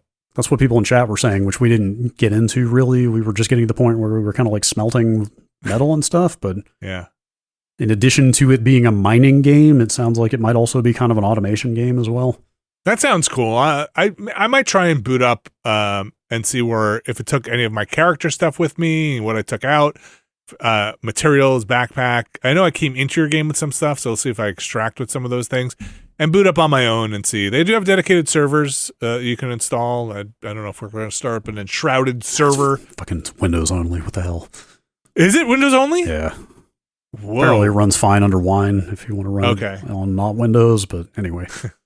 It's you know it is early access. It's I might check it back in on it after some time has passed and they get more in there and fix it up a little bit. Like it's got some weird frame rate issues that are not like bad performance, but more there's some weird cap on the frame rate that they haven't figured out yet that they're aware of and stuff like that. It's getting I'll say this for building servers. You got to stock up on some RAM, man. There's a lot of servers you could be rolling out there nowadays. That's what stopped me on running a Pal World dedicated server was that they talked like you should dedicate 32 gig to it for it to run stably, and I'm like, nope, I'm good. That's a lot. That's insane. Yeah, I have this dream of being able to just have a hypervisor that can spin up all of these game shards for these games, or little slices for these games, but that's a lot. Yeah, You know? RAM's pretty cheap these days. Did it go back down? Depends on what you're getting, but yeah. Okay. Actually, non-ECC RAM is good. yeah, I did buy ECC for my server last year. I don't need anything too fancy. I think we're past the hump on the DDR5 transition where prices are becoming somewhat reasonable again. I think, unless there's like some inflation or bubble going on that I haven't seen. Okay, I'll have to take a look, and I think I have to take a look also at what non-enterprise motherboard RAM capacity is at these days, because that's tricky with, not to get all tech talk here, but that's tricky with DDR5 because you can only get modules so big, but filling more than 2 slots leads to a lot of stability issues in a lot of cases. Oh, really? Or you have to clock the RAM way down to get it stable. All right. Oh, look, Yeah, I don't it need. is- Maybe I can go get some DDR4. Yeah, using 4 sticks is not recommended in most cases. Everything's broken. Anyway, Yeah. Enshrouded is $30 in early access. They make 48 gigabyte modules now. I don't know if you've seen. Do they? Yeah. No, I didn't know that. The 32 or bust, man. Or 6. I think I might have had a 64. Is that? I'm not sure there are consumer 64. There might be an enterprise. Okay. I'm not sure. Yeah. Ram me up. Let's go. You sure you want to say that to me? Okay. Yeah. Ram me up. Thread me up and ram me up. All right. How's that Threadripper doing? Can I get a Threadripper? You certainly can if you're willing to pay $10,000. No, definitely Okay. not. Then I have bad news for you. Oh, okay. Yeah. Those the Zen 4 Threadrippers are apparently kind of amazing, but yes, they are extremely expensive. Those good for servers for multi-threading? I mean, they are, but like, what kind of server are we talking about here? Like, that is such insane overkill for basically anything anybody could do in a house. Okay, this is outside of the Enshrouded talk. I apologize, but I'm going to ask you this because it's on my mind right now. When I was looking into some of this stuff, am I mistaken, or is this just how it is that some things in servers want strong single CPU stuff and some can multi-thread? Tons and tons of things are still single-threaded or very, very lightly parallelized, if at all. Okay, so it's not necessarily even about how many cores you can give to a thing. It's how strong each core might be. Absolutely not. Yeah, there's tons of stuff that will still only run on one core. All right. Anyway, that's my question. Thank you for indulging me. The other thing I'll say real fast about multi-core stuff is, like, what constituted a Threadripper? I don't know. When were the 2000 series Threadrippers? Like 10 years ago or something? Is it that long ago? Maybe not quite that. No, you're right. Actually, it was more like 6, 7, 8. I was pricing one out when we were at Giant Bomb before we went to Red Ventures. So the thing I was going to say is that a mid-range consumer CPU has more cores now than a Threadripper did like 7 or 8 years ago. And probably faster and stronger cores. Yeah, absolutely. Single core performance also faster. So like just even commodity hardware has outpaced what server hardware was or heavy workstation stuff 5-6 years ago. Core me up. Yeah. I think that's going to do it for the games. Unless you guys have anything else you want to drop in there? Not right now. I was going to try that Deep Rock what are the auto shooter games? I didn't get into it. That one is also out. I looked at it and then I was like, I don't know. I don't know if I'm in for that one right now. So maybe I'll touch that again later. And again, like Brad, you said, Nightingale's out. Might dip into that. I did boot up Skull and Bones and then turned it right off. Like I should get into there and check it out. Yeah. Well, I just was like, I think I booted it up and then somebody pinged me and was like, you want to play Helldivers? And I was like, well, yes, I do. That happens. Yeah. You've got other plans and then somebody's like, you want to play Helldivers? And it's like, well... What am I going to say? No? Yeah. Right. Well, I can get in the server. Somebody's in the server. I'm not going to pass that up. Right. I mean, well, yeah, like that's actually it, Like the game is best with friends and friends aren't always available. So when they are, you're like, man, I got to get in on this. I will try and get some Skull and Bones in just because I am genuinely curious what's going on in that game. So I'll try that for next week too. But that's going to do it for the games for this week. We've got some news to talk about, so stick around. We'll talk about it in just a second. And we are back, and it's time for the news. Some news here. Actually, stuff has happened. And it's not all terrible. No. Well, it's interesting, let's say. First, I've got the first story right here. The Japanese magazine Jump has confirmed that Square is releasing Final Fantasy VII for PlayStation in Japan this December. Oh, I don't know. I don't know what to believe anymore, Brad. It will cost 5,800 yen and will be on 2 CDs. Yes, I have seen, referring back to the contest of who talked about Final Fantasy VII first in the US. I have seen proof. Well, not in the US, just on Usenet. Oh, sorry. Specifically on Usenet. On Usenet. Dating to February 8th, 1996 from one Brad Shoemaker. Mm-hmm. I have seen, now I don't know if this is a fake screenshot. I know there's a lot of fake. I don't know what to believe anymore. It's hard to tell, but I'll take you at your word. Until somebody shows me proof otherwise, you're the reigning champ. You should put this screenshot in the show notes on Patreon. Go over to Patreon, go check it out. I could just link straight to the thread. You could, and people could read the whole thread. The first response, after more than 1 hour of scanning and searching through the files on NiftyServe, I don't see anything conclusive yet. Internet's on it. They'll figure this out someday. So one news story down. Brad Shoemaker, what else do we have? Aside from Square Enix ditching Nintendo, what is Nintendo's response to that? Oh, it was just Squaresoft back then. Yeah, it was just Squaresoft. You're right. But yes, they were traitors. The impacts, the ripples felt so far and wide that 30 years later, the impact of Square moving Final Fantasy off of Nintendo was such that they have now had to delay the Switch 2. Still feeling it to this day. Did we talk about this before? I don't know if we mentioned. The rumor's been kind of percolating for a while that this might be delayed. Well, we definitely talked about Switch 2 release rumors, but this specifically the delay into next year is new since last week. Okay. Well, especially considering the current lineup for Nintendo Switch in 2024 is static noises. Yes, it's like paper thin. And Sonic noises. There's the Princess Peach game. They just put out that Mario and Donkey Kong. Yeah. Like, there's probably something else. I mean, who knows? Maybe they could just be like, hey, Metroid Prime 4 is done. Don't worry, Microsoft is going to fill the gaps for them. Surely. Or Sony. Nobody's got games. Yeah. Right now. Anyway. So this is all but confirmed, yeah? Like, yeah. It's getting verified, it seems. It's been reported by multiple journalists and outlets. One of them is Eurogamer, who has corroborated with their sources that... Okay. I don't think we had a definitive month for this year for the Switch 2. It had been everything from September to November or something. There was a lot of holiday targeting. Yeah. I think some people had said as early as September, but I think that turned out to be made up in one case. At any rate, the reporting is now the Switch 2 has been pushed back to Q1 2025. So no Switch 2 this year. But probably still plenty of Switch 2 rumors. Definitely. Those will never stop. Definitely. Eurogamer is saying they pushed it back to... I'll just read the quote here. The launch moving into next year is designed to ensure Switch 2's launch lineup features as many titles as possible. That's about as noble a reason as you could have for delaying a console or hardware launch. Well, I mean, they saw what happened to Microsoft and Sony when their systems launched, and they were like, we're not doing that. Yeah. Yep. I wonder, that makes me wonder if they've got something big that they're banking on at launch. Call of Duty.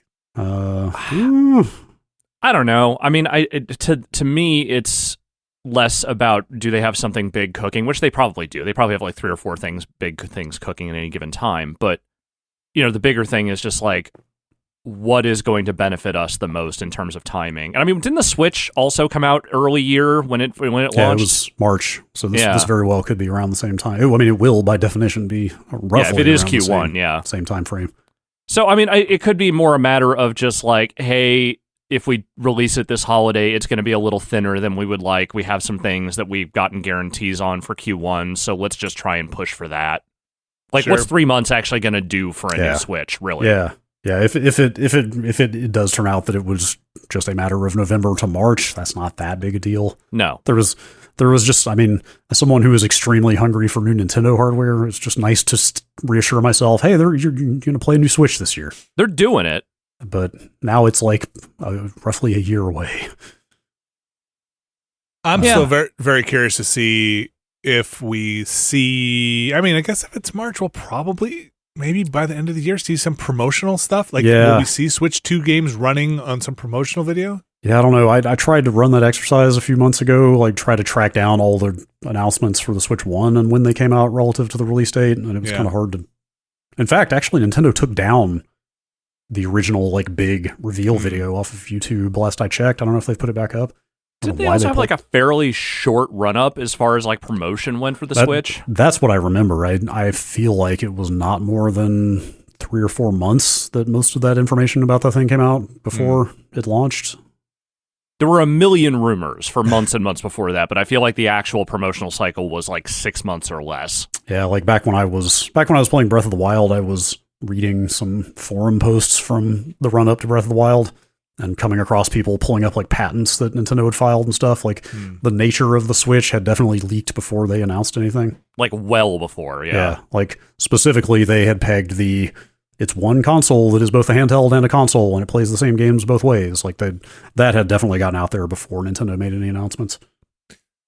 Well, TBD, just like Metroid 4, TBD on. We swear it exists. You know, for example, what if the next big Mario game is launching with the Switch 2, and they were like, we could use an extra 3 months to get this over the finish line. That'd be huge. Yeah, it's been a long time since Odyssey. I just don't think there are that many things internally at Nintendo that they would hold an entire system for. And they already did their Zelda, and like for a while at least. And I haven't seen any evidence that either A, Metroid Prime 4 is close enough to ready, or B, they're banking on that being a big enough thing to make your system launch game.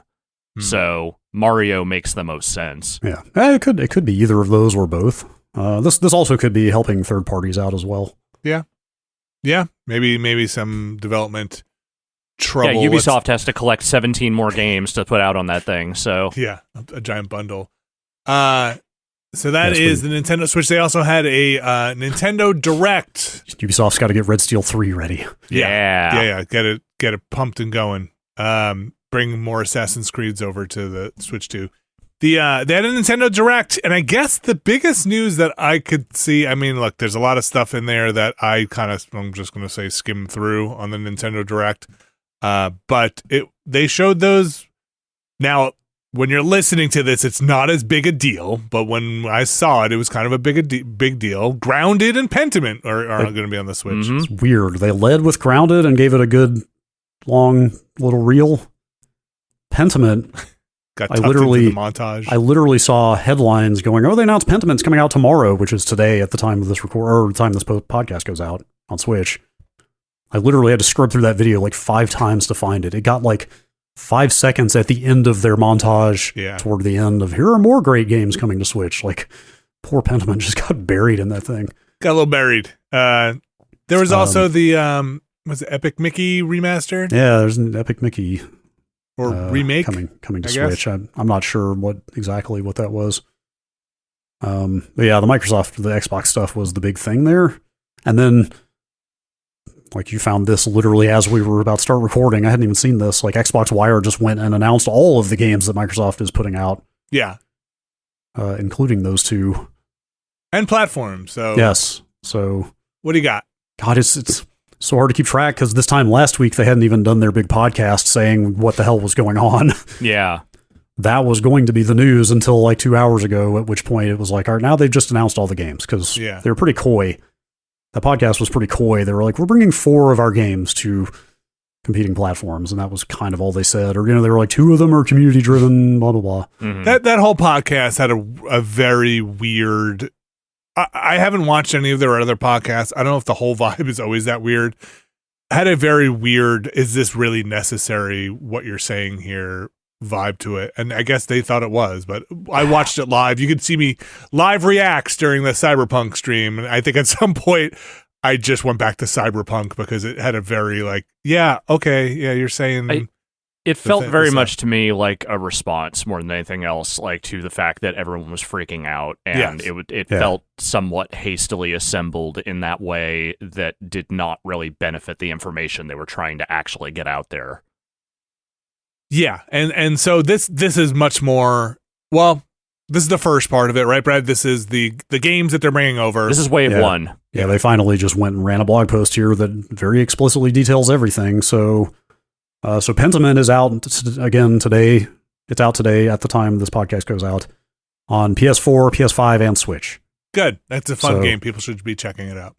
So that's one question we'll get answered today is, are you going to be able to log into your Xbox account on a PS5? Yeah. On a PlayStation, which is something I know Minecraft is a thing, but Minecraft is its own thing. Fair. This is just an Xbox game. Like, I'm really curious if they extend that to everything. Hi-Fi Rush is only coming to PS5. No PS4, no Switch. On March 19th. Grounded, which Nintendo announced, but Grounded is also coming to PS4 and PS5 as well as Switch on April 16th. Don't forget crossplay across Xbox, PlayStation, Nintendo, Switch, and PC. That's pretty awesome. Yeah, that rules. Yeah. And then Sea of Thieves is the last one on the 30th of April, only to PS5. Yeah. But still, that's awesome for both of those games to open up games that thrive on multiplayer like that to such a bigger audience. Yeah, and crossplay on Sea of Thieves as well. So you can play with people on Xbox. I mean, I think that's awesome. That rules. I hope that's... Maybe we should play some more Sea of Thieves after that happens when there's a bunch of new people out there. So I assume that's free? It doesn't say here. Which one? Sea of Thieves. Would that be a free thing? I don't think there's never been a free. Maybe I just had it from Game Pass. Do you have to buy it if you don't have Game Pass? Yeah, but it's still. Let's see. Interesting. It's now labeled as Sea of Thieves 2023 edition on Steam. Okay, is what they're calling it. Interesting. It's $40. It is $40. Okay. Yeah, I gonna say, I think it's great. I think it's awesome that these things are cross-play. I think probably some of these will have, quote, I'm going to use air, you can't see me, I'm doing air quotes, like Sea of Thieves probably has like a cross-save because you're probably just hitting your character server from somewhere. I wonder if I boot up Grounded, if it would pull in all of my world and save data across whatever Microsoft services I had. I'm going to assume yes. You would certainly hope so. Yeah. So we'll see. I'm looking at their statement here. Last week on the official Xbox podcast, we also discussed how Xbox consoles, this is where we're getting into the second part here of their commitment to hardware. Yeah, actually, real quick, I had these quotes up and then I closed them and don't have them anymore. But they also talked about stuff like Starfield and Indiana Jones. Yes. And I want to say there were some kind of mixed messages, like on that podcast. I think Phil Spencer said pretty unequivocally Starfield and Indiana Jones would not be going multi-platform. He said that's not. I think he said something like that's not what we're talking about here. Like, or maybe that's a little, something like that. I think when he said he was talking about the 4 games, and he said it's not one of the. They're not Indiana Jones and Starfield. They're not those 4 games. Okay, maybe that's a little squishy. I could be misquoting, but that's what I remember. Yeah, that's a little squishier. But also, I think he gave a separate quote to The Verge that made it sound more like we're considering games on a case-by-case basis or something like that. Could so be, maybe? Yeah, I think they just want to see how this stuff does. Yeah. I mean, these to me sound like things that Grounded, Sea of Thieves are player-based things where you're going to open up that player base. I think that's a big deal. Hi-Fi Rush and Pentiment are probably things where they want to recoup as much money from those games as possible by getting them on other systems, particularly systems without Game Pass. Sorry. Yeah, no, you're right. Yes, without Game Pass, and like have people buy those games and try and recoup costs on those. They're 2 great games that are limited to being an exclusive, and you're opening it up. But they're probably not the games that people are coming to Xbox Game Pass for. Right? Yeah. Like Starfield or Indiana Jones. Yeah, like they're putting Hi-Fi Rush in front of 50 million new people. Yeah. They're putting Pentiment in front of God. 250? You're just adding up all the player bases? Yeah, like PS4, 5, and Switch. Yeah. Granted, there's a ton of overlap between PS4 and 5, but... Yes, I'm going to play it both on PS4 and then on PS5. But, so, Brad, the second half of this thing is their hardware. Yeah. And their commitment to it. Sarah Bond, who is now the president of Xbox on that podcast, talked about hardware some.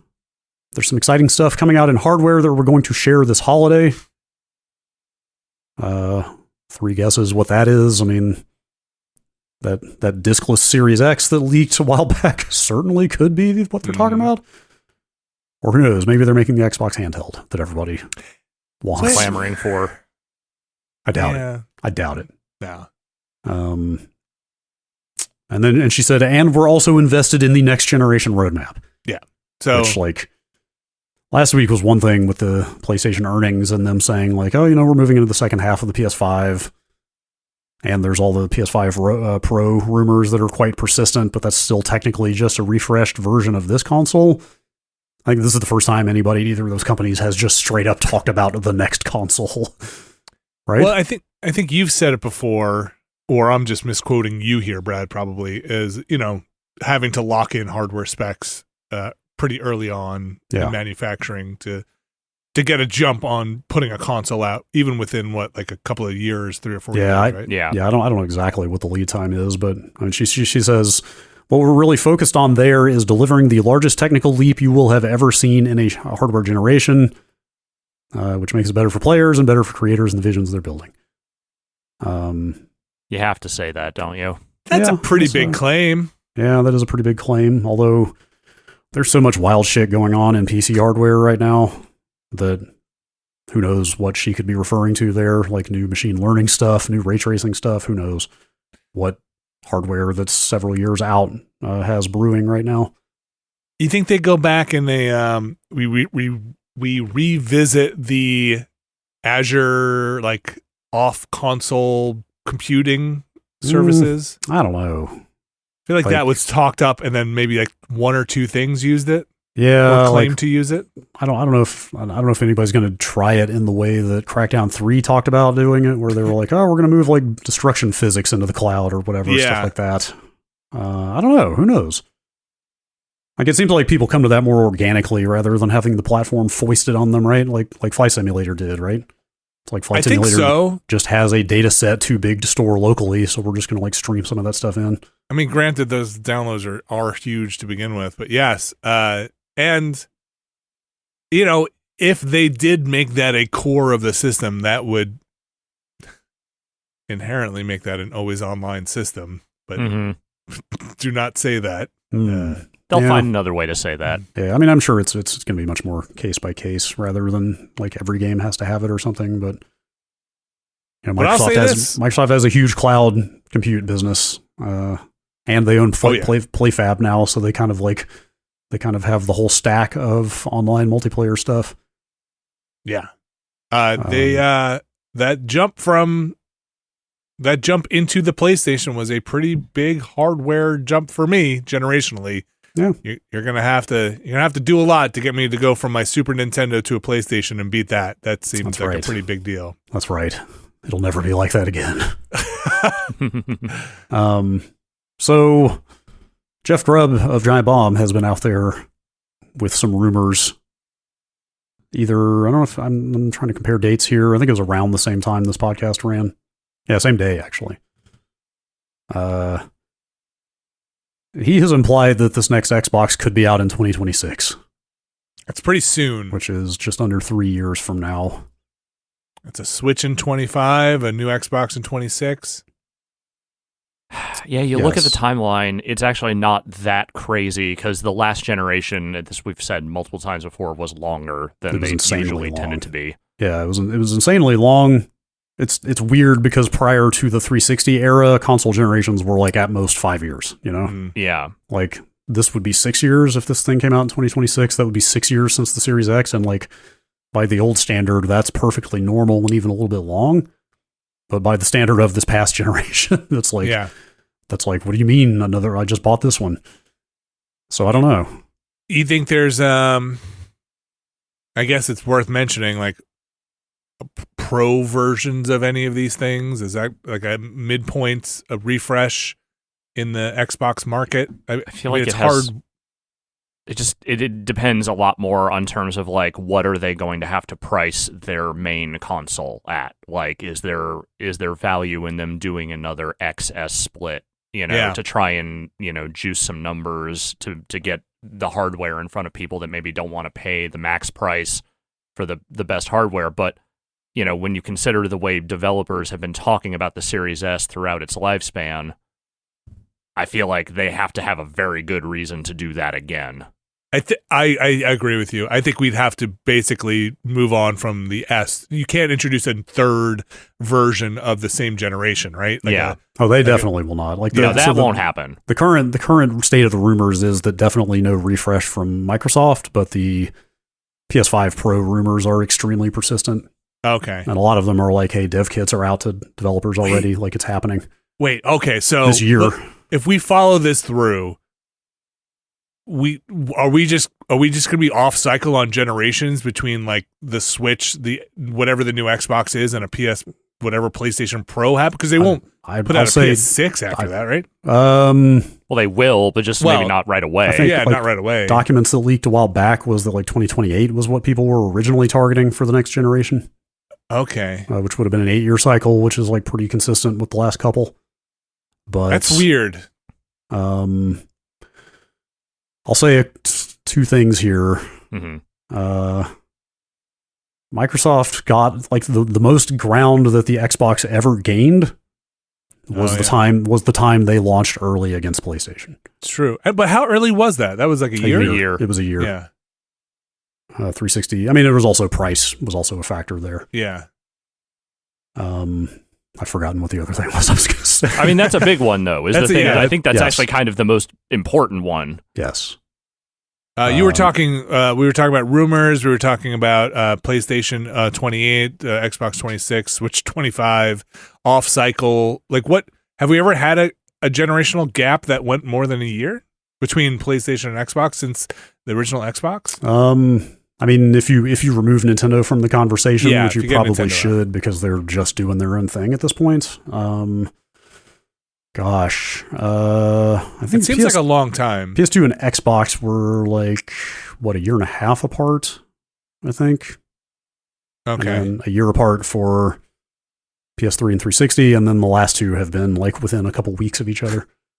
It's okay. It's just a weird thing. I'm very curious to see what Microsoft does if they do abandon their split SKU. If they launch a new thing in 2 years, like, is it one console for that generation? Do you pack in streaming stuff into that console and hit the middle ground so that people who want a better experience pay for it on a streaming end or something, and kind of price it in the middle? I don't know. I don't know. Like, I mean, the stuff that Sarah Bond was talking about sounds pretty grandiose. Like biggest technical leap ever sounds like an expensive box, but. Yeah, would they abandon their S market?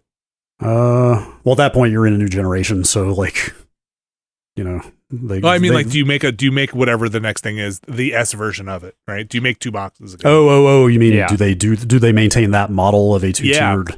That's where I was talking about. Yeah. Like, do they feel like they're justified in doing that again? I bet that is like a corporate fight between business people who are like, look how many S's we sold. And developers and people on the developer end going like, look how hard it is to support two of these things. I don't know. Yeah. I wonder how many times a Baldur's Gate gets run in there. The barest minimum is that they cannot name these consoles the way they named the last ones. Gosh. Yes. They cannot do this. The branding on the series consoles was a huge misstep. Yes. That's all interesting. I mean, upshot is you're getting Xbox games across platform here. We just named the 4 of them, which I think is kind of cool, especially for opening up player bases. Yeah, I mean, again, they're dipping their toe here. Like, these are not their biggest games, but they are games that, generally will receive very well. I mean, Sea of Thieves is pretty big for them, but I would say that, like, this feels very much like we're testing the waters, and also I'm just happy more people might get the chance to play fucking Pentiment and Hi-Fi Rush. Like, those games 100% were great. Yeah. That's all awesome, and it seems like the best of both worlds, because those games have all been out for a year or much more than a year, It's like, can open these good games up to a much bigger audience and also not totally undercut our own platform, The other thing, and I think Games Industry Biz had an article on this, is, PC is kind of big again, and I bet with the way Helldivers is moving on PC, Sony is looking at that with big wolf eyes, Mm-hmm. Yeah, it's so crazy to see the Helldivers launch happening concurrently with the Sony CEO's comments about like, we kind of might want to get more aggressive about expanding to other platforms. Yeah. And then here comes, it can't be the first day and date release they did. Can it? Maybe it is. Like of a Sony published? Yeah, has Sony done a day and date? What was the PS5 Housemarque game? And that, PC? did that come? What was it? Or not Resogun. Jesus, that was a very old Housemarque game. Yeah, that's a long time ago. Returnal. Yeah. Returnal. Did that launch on PC as well? Returnal was much later on PC. Okay. I think maybe Helldivers is first day. Anyway, like to see potentially their first day and date PC release explode on PC like that. Explode. Kind of wild. Like, I don't know if these numbers are true, but what people were reporting was like, I mean, you could look at the Steam concurrence. It's in the 400,000. Oh, it's crazy. Their server caps are 450,000. That means you have 400,000 on Steam and 50,000 on console, which I don't know if that's true or breaks down that way, but that seems like a lot. It was within spitting distance of the number 2 game on Steam at some point. Like Counter-Strike is always going to be way out in front unless something insane happens, but it was if it hasn't hit number 2, it got very close. Yeah. So so getting stuff in other places aside from your console you're on is probably something. The first party console is probably going to be a thing we see in the future. Yes, for sure. Yeah, especially as we talk about the next story here. The last thing I was going to say about the Xbox stuff, though, I mean, like that seems like a pretty good play if launching early against the competition paid off the one time they did it before, and they're this far behind, and don't seem to have another answer for catching back up. Like that seems like a pretty potentially valuable thing to try. Potentially. I don't know. The Switch 2 is an easy sell for me since the launch of the Switch. I've wanted a better Switch. The Series X so far seems very competitive, seems totally fine. I also have a PC where I play a lot of that stuff. The Series X doesn't seem that far behind my PC in a lot of ways. So I think a new Xbox that could be $400 or $500 seems like a tougher sell. But 2 years is kind of a long time, so I guess we'll see. But you have to have a reason, right? You can't just push hardware out there. Right. Yeah. Yes. Like you've got to justify it to people. But at the same time, I feel like there is like this whole kind of like class of early adopters out there now who will buy it just because they want the newest thing. Yeah. But is that enough for a whole hardware launch? It might be enough. It might be enough to drive the wedge in. And get people bought into that ecosystem. I don't know. Who knows? It seems like a risky gamble. But maybe it's a whole console like built around UE5 or something, that like takes advantage of all of the bells and whistles and there's no telling what they might end up putting in there. I have heard some very vague stuff that would not contradict this idea of this thing coming out sooner than you think. I will say that 2025 going to be an interesting one, huh? Well, probably more interesting than this year is going to be. Well, I guess it depends how interesting this year is, what we're doing in 2025. And what kind of interesting it is, Yeah, right, exactly. Brad, what's our next story here? Or what is our next group of stories here? There's just like a bunch of stuff continues to come out that sort of paints a picture of how things are going in the business. And like what kind of reckoning or correction we seem like we might be headed for in the AAA space. Sony's stock took a bath last week after the stuff we talked about where they are missing or revising down their target for PS5 sales this year. Yeah. I mean, it really took a large hit off of that. But the thing we did not get into, and I didn't realize until it became a headline, was that their profit margins are also down badly, or maybe we did talk about that. I can't remember. No, this was reading this story. I did not realize until I was reading the story either. Like that, because that seemed like a really big hit. But then I guess when you look at what you just said, the margins being lower, maybe that's why. Right. Like it's it seems like it's like missing the hardware sales target was not great, but also like it seemed like a lot of analysts were like, yeah, that was kind of an unrealistic target to begin with, of course. Mm-hmm. But it's essentially the fact that they are spending more money against the money they're making now is what the financial world is really not happy about. And combined with what Sony said last week about, like no new major IP, not new IP, no new installments in our IP through the next fiscal year, at least until mid 2025. Like they don't seem like they're, despite having a huge hardware lead on Microsoft, they don't seem like they're in that much better of a position as a business right now. So their numbers, according to this article on CNBC, reported 6% for December. That's last December, in contrast to 9% in 2022's December. So, that's I ain't no businessman, but that number's lower. Yeah, I mean, some of that is like they're throwing money at a lot of stuff. They made the PlayStation Portal, the PSVR 2. Mm-hmm. They're making a PS5 Pro, if rumors are to be believed. Like that's some of it, but also games are just insanely expensive now, especially the like prestige, really good looking single player driven stuff that Sony tends to focus on. Do you think some of that has to do with their Bungie acquisition too, and kind of the operating costs of housing a I don't know. I'm definitely out of my depth on like what line item does that spend come off of, or how does that affect things, operating revenue, blah blah blah.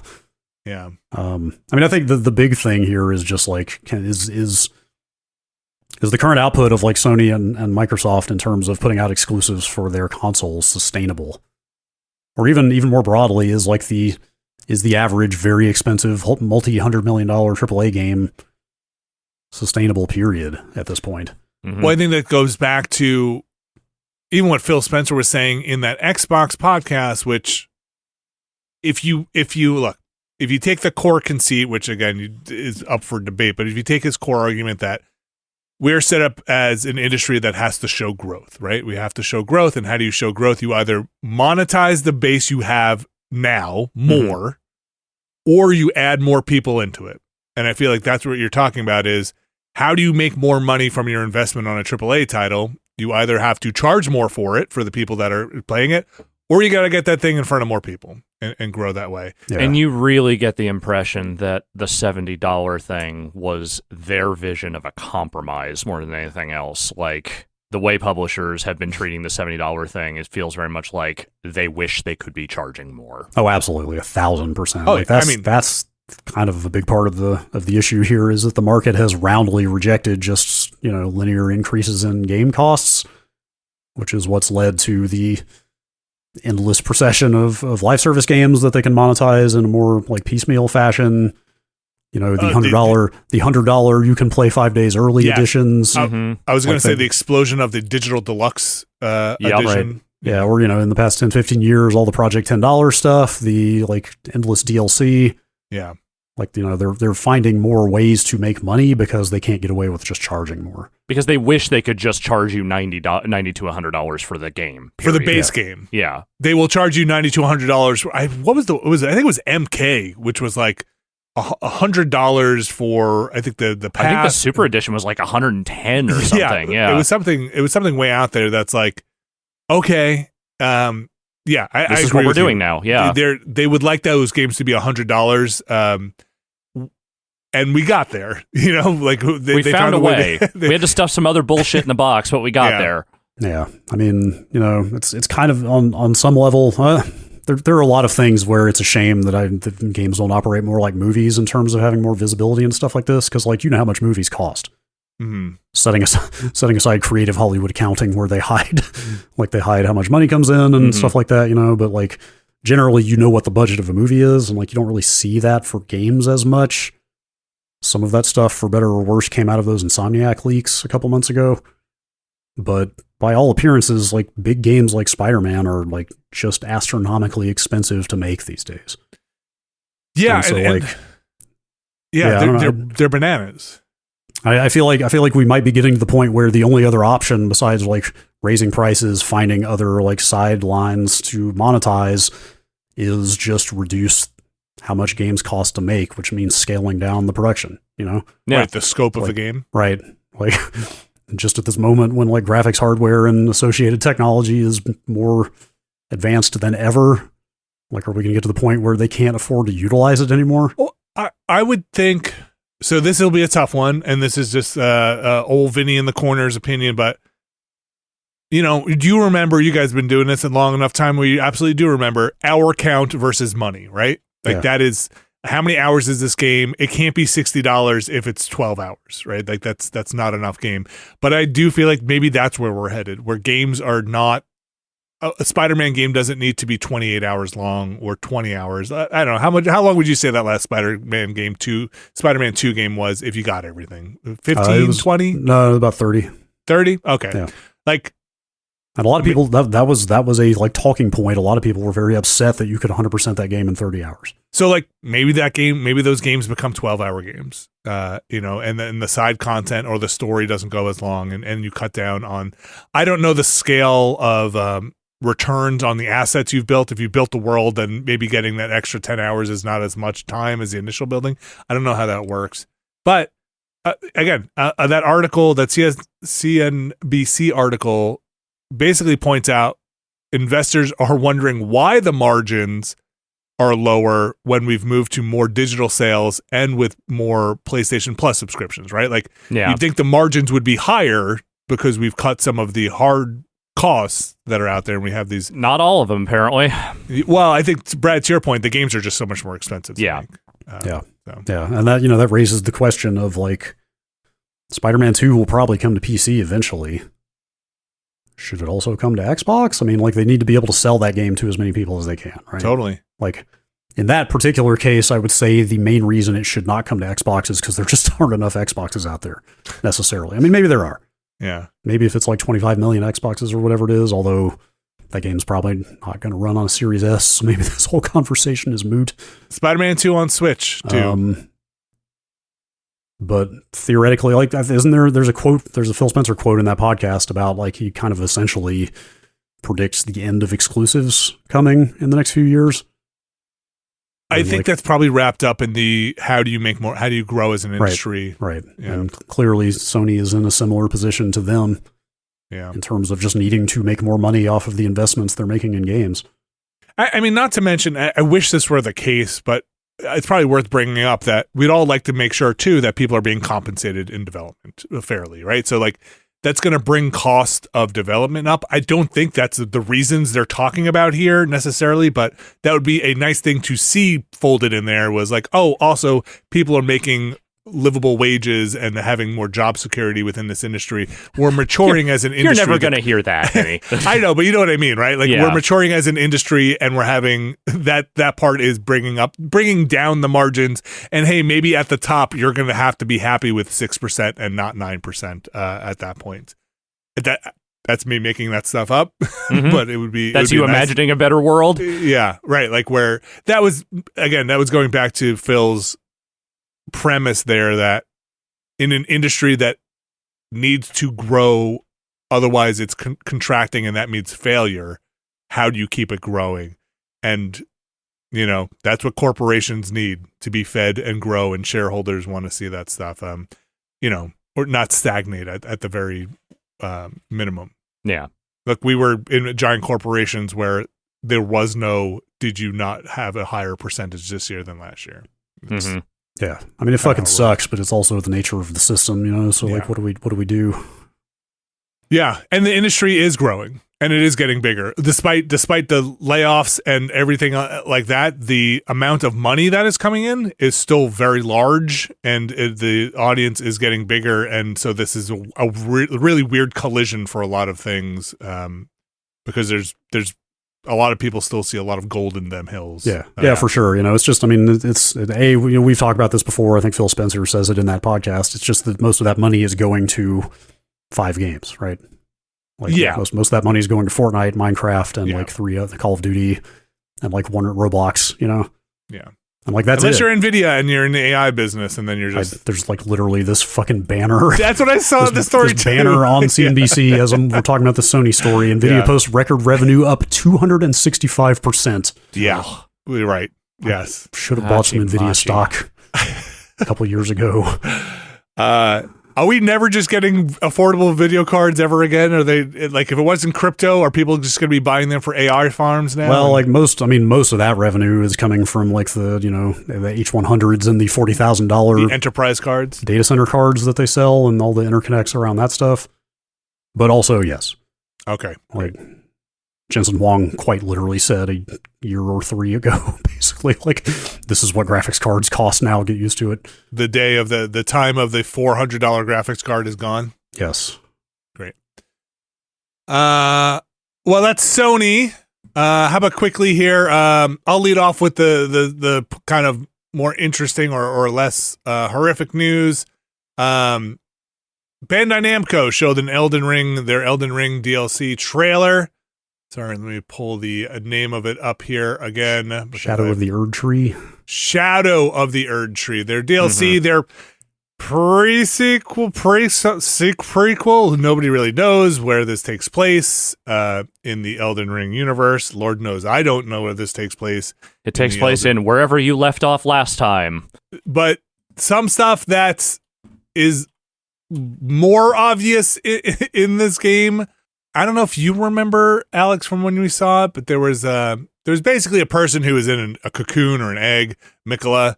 I remember that whole thing. Yeah, yeah. I think we played through some of that. That seems to be what this game will be focusing on, which is very cool. Which is what a lot of people expected it to be. There's also this other boss that looks connected to the red-haired whole story. Boy, do you guys, Brad, did you wind up playing a bunch of it? Do you remember all of the people? No, definitely not. I got like 20 hours in Elden Ring or something, but definitely did not. I remember the Dung Eater. But the Dung Eater, well, very good. Forget? Mesmer, which is in the trailer. I don't know. The story stuff is a mess, and I'm gonna have to go watch a bunch of lore videos again to see what is going on there. Because who can keep track? Not I. Vati.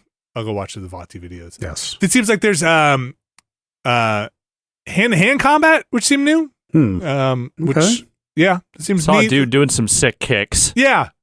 That's like seemed new. Some different like ranged weapons, like crossbows in it. Look, I'm up for it. I think the story. Of course you are. Was that even a question? I mean, this thing is going to have like a 1-to-1 attach rate with the original game, right? Like who that liked Elden Ring is not going to buy this. I gotta go and I gotta brush up on my like Radon, Ronnie, Rykard, Mikola, Melania lore because I don't remember what's happening there. It's Radagon. Buckle up. Look, there's someone you're gonna have to go kill. You'll go kill them. That's it. What else do you need to know? There's a new guy to kill. Go kill that guy. Yeah. Well, I think or gal, whatever. The bigger thing to me is where does this take place, and does it take place across time? I have no idea. This is going to be out in June, and I think it's going to be $40, as it seems like the pricing on it. Yeah, fairly substantial. Yeah, that's what I was. It's hearing. also been a year and a half since that game came out. Is it so long? I feel like this doesn't just feel like 2 DLC. years. It's been like 2 years. Okay. Yes, almost to the day. So like in 3 days, it'll have been 2 years. I mean, they're talking about this like it's an expansion, like not just like a DLC thing, like it is a straight up expansion pack. And like, given that amount of time and the nature of what they're talking about, this is the thing. I mean, this could be pretty fucking substantial, you know? Yeah. Seems like it. Yeah, I'm looking. The Bloodborne DLC was 20. I don't remember how much the Dark Souls 3 DLC was.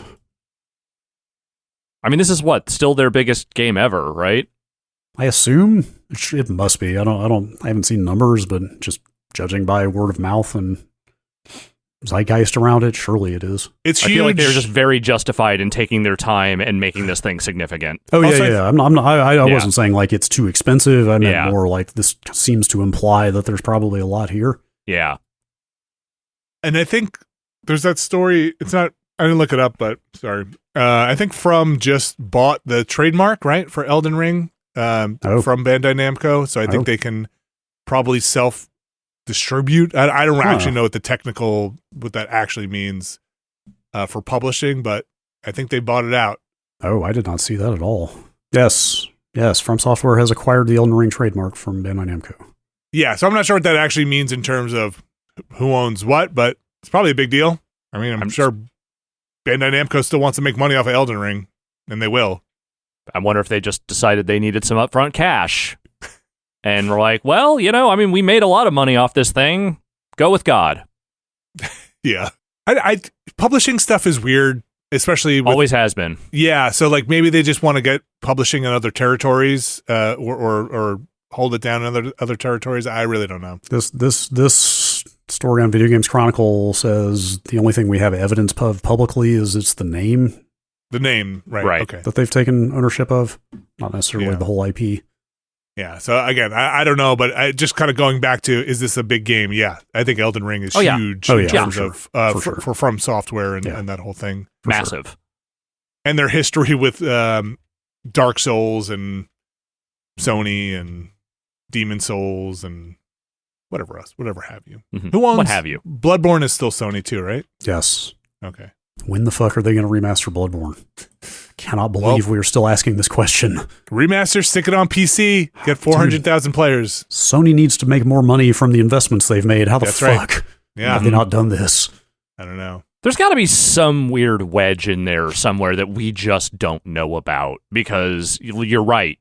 There's nobody on either side of that thing that does not seem like they would not like to make more money on Bloodborne. Yeah, I mean, it would sell so much. Who's going to remaster it? Who's going to get in there? From's not going to do it. I would say Blue Point, but they've been rumored for ages to be working on a new IP. Bloober Team. Yeah. Housemark. Get Housemark in there. I would like to see Housemark's Bloodborne. That'd be a hell of a game. All right, so that's that was the ringing in the Bandai Namco story. They had their Elden Ring trailer, and I guess they lost their the trademark rights to the name to From Software. But what else are they doing, Brad? Oh, this was kind of along with the Sony stuff. A couple other quick hits of like we've talked about a lot about layoffs, and now I feel like we're starting to get more visibility into like at the corporate level what is happening with this kind of contraction. Like Namco in their earnings report or in the messaging around it revealed they have canceled 5 games that were in production. Yeah. And have basically said that they are looking to institute kind of stronger quality control of the stuff they put out. I'll just throw this out there. Also, Ebracer has canceled apparently 29 games since that investment fell through. That $2 billion investment fell through last year. Should be a sign that maybe Ebracer has embraced too much. Yeah, you might argue that. This quote probably translated from this Video Games Chronicle story on the Bandai Namco stuff from a representative is such a dystopian cyberpunk. I'm just going to read this quote of disposal of work in progress. I knew which one you were talking about. Was decided in accordance with internal rules regarding evaluation, and the online games and other products subject to this disposal were also implemented in accordance with these rules. That is the thing you hear when you get ejected in Lethal Company into space. Like, disposal is a word that you usually associate with garbage and bombs. Yeah. Again, probably a translation. Probably translated, and also I'm sure this is like financial speak. But man, that's nothing you ever want to hear. Yeah. But anyway, like we've talked a lot, like when Will was on recently, we talked a lot about how like smaller indie and middle-sized developers are having trouble getting funding. Yes. Like this also gives you more visibility into what's happening like at the bigger publishers, right? Ebracer is kind of a special case, but like it seems like even the bigger projects are maybe going to be fewer and further between for a while. It's going to be, I think we said this before, it's still going to be rough. I think at the end of that Ebracer article too, or near the middle, there's that quote of like, we're still in the middle of this. Like we haven't solved the problem yet. Ebracer still has a few larger structured divestment processes ongoing that could strengthen our balance sheet and further reduce CapEx. So, fewer games probably looks somewhere is either the result of fewer headcount or could result in fewer headcount also. So we'll see what happens there. But yeah, I think that they go hand in hand, right? People still make games, at least as of today. Yeah.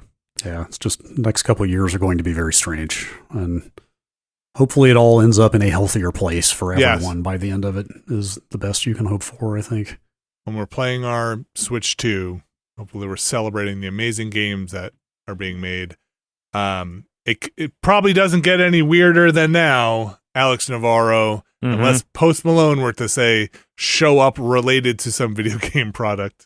Oh, this isn't that weird in the grand scheme of things. It's slightly random, but whatever. Yeah, Post Malone is the soundtrack curator for the WWE 2K game that is out next month. I guess the more notable thing, other than his taste in music being extremely predictable, is that he's also in the game as DLC. What is the history for something like this? I mean, the recent history is they have definitely put celebrities in these games before. Like, more recently, I mean, I'm using the term celebrity, big C celebrity, like, say, a Bad Bunny, and a lower C celebrity, like a Logan Paul, who is actually wrestling more full-time now. Those things it's very much like, hey, they've done this, they've gotten these people for these games before. Post Malone, as far as I know, has never wrestled for WWE, so that one is slightly odd, but it's not unheard of. I mean, let's not forget the days when Fred Durst was in SmackDown. Well, never will. Never will. Look, they put Solid Snake in Smash Brothers. I mean, that's capital C celebrity. Yeah, they shouldn't have done that. I'm too busy thinking about when they put Fred Durst in Fallout New Vegas. Wait, did they? Apparently, who's they? Who did that? A modder did, but apparently this is like a long lost Fallout New Vegas mod. Where they put Fred Durst in as a companion character, and this mod was apparently just recovered recently and made available again, and you should go look up some footage of it. It's very funny. Okay. Backwards baseball hat and everything? Mm-hmm. I'll just tell you, they just took lines from all the songs and made them his dialogue. Perfect. It's great. No notes. Alex, can you tell me if you recognize these songs? I'm going to read some. Please do. Chemical by Post Malone. Yeah, I don't know that one offhand. Okay. Laugh It Off by Post Malone. There's like maybe 2 Post Malone songs I actually know. And it's not those two. I don't think it's those two. Hand Crushed by a Mallet by 100 Gex. Okay, I do know 100 Gex. I don't know their songs by name. Put Your Hands Where My Eyes Can See. Yes, I know that one. Motorcycle by Coulter Wall. Genesis by Grimes. I know Grimes. Do It Faster by Military Gun. I know Military Gun. I don't know any of their music. Big Rig by Pigs. I somehow do know this song because it was in Rock Band also. Okay. Not That Nice by Speed. Nope. Mystery by Turnstile.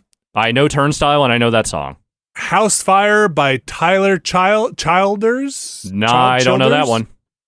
And Brad, do you have this list in front of you? Mm-hmm. Do you do the umlaut one here? Probably better than I could. Oh, I don't know what an umlaut would be. Beat her off by Yeet. Yeah, okay. I think I'm aware of Yeet. I know so few of these songs and artists. I was really afraid I was going to mix up the artist and the song reading these off, so I don't know. Here's the thing. These soundtracks are not for us. Even me, the person who plays this game, because I'm the older outlier of people who play these games. Most of the people who play these games are in their 20s, maybe early 30s. Okay. It's for them. And teenagers, yeah. It's not for me. Do we know when this game comes out? Next month. Oh, geez. Okay. Soon. Yeah, soon. They've I think they're almost done announcing the roster, which means that they can finally put it out. Okay. Yeah. Hopefully they're not still building the roster. Just announcing the roster. They probably cut a couple of people, though not everyone. Let's just say Vince McMahon's definitely not in there. Right, yes. As far as I can tell. Yes. You can go Brock listen to Lesnar still is. podcast for hearing the klaxon go off about, the wrestling got really bad. No, wrestling is it's dark right now. That is the news. I think, unless there's more news. No. That's good not enough. Yet. Good enough. Wow. So here we have it confirmed, folks. A Switch in 2025, an Xbox, I don't know, in 2026, and a PlayStation Pro somewhere probably between there. You've heard it here first. And a chicken in every pot. And a chicken in every pot. A Minecraft on every console. Also, I'm going to amend something I said earlier about when I said Jeff Grubb had said the next Xbox in 2026. I think he was just communicating leaks that are out there from like credible leakers, but that's not, to be clear, I don't think that was him sourcing that directly from his sources. I think he was just passing along what has been leaked from other places.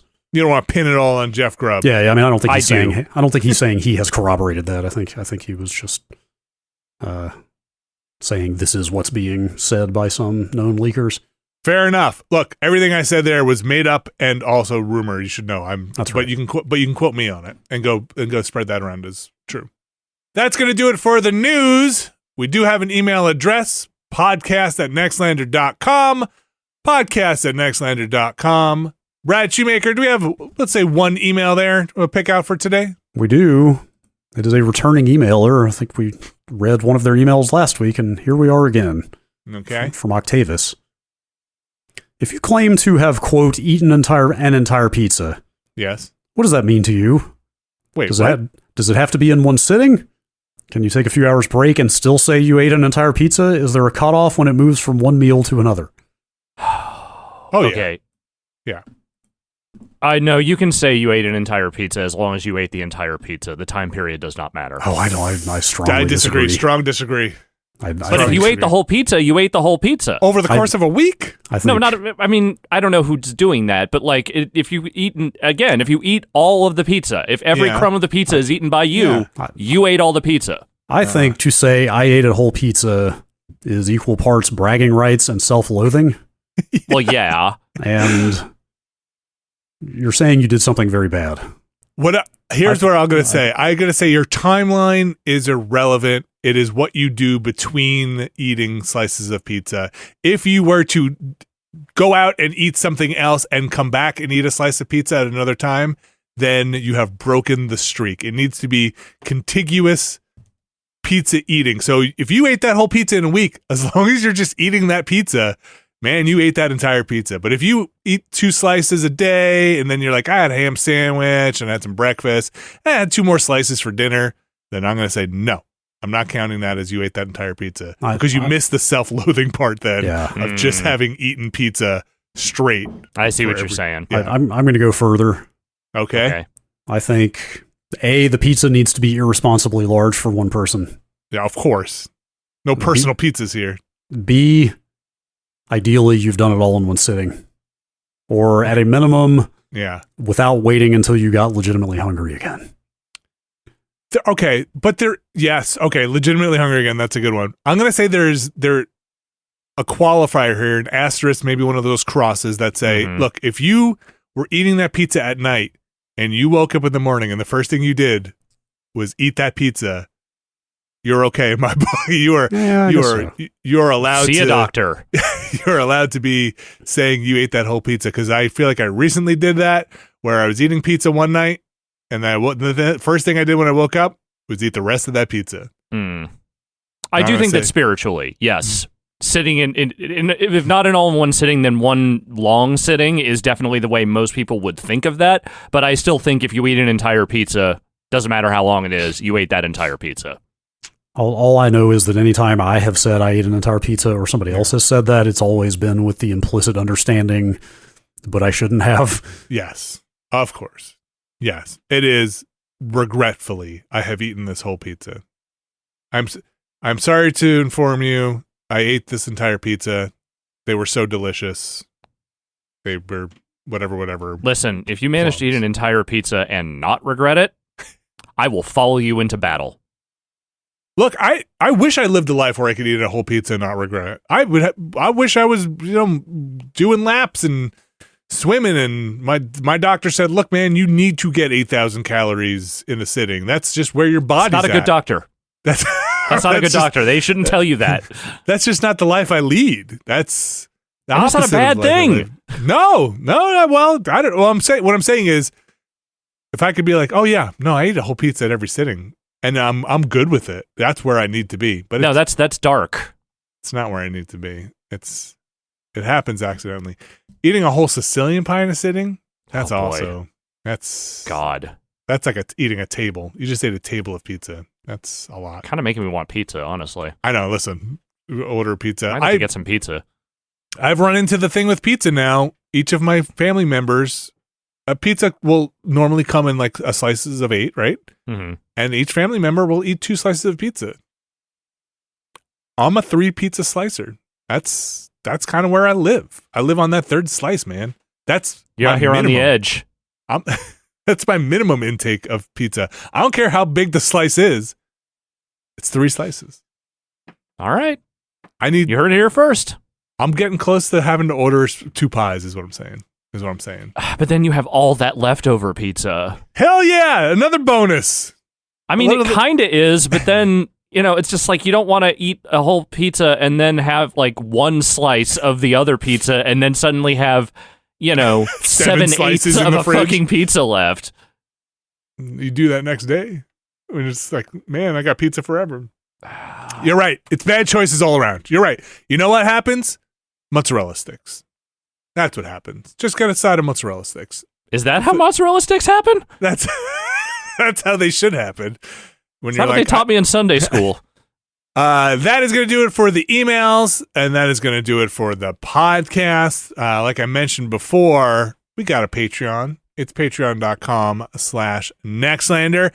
You can find the Watchcast where we did Dick Tracy, and we recorded our Darkman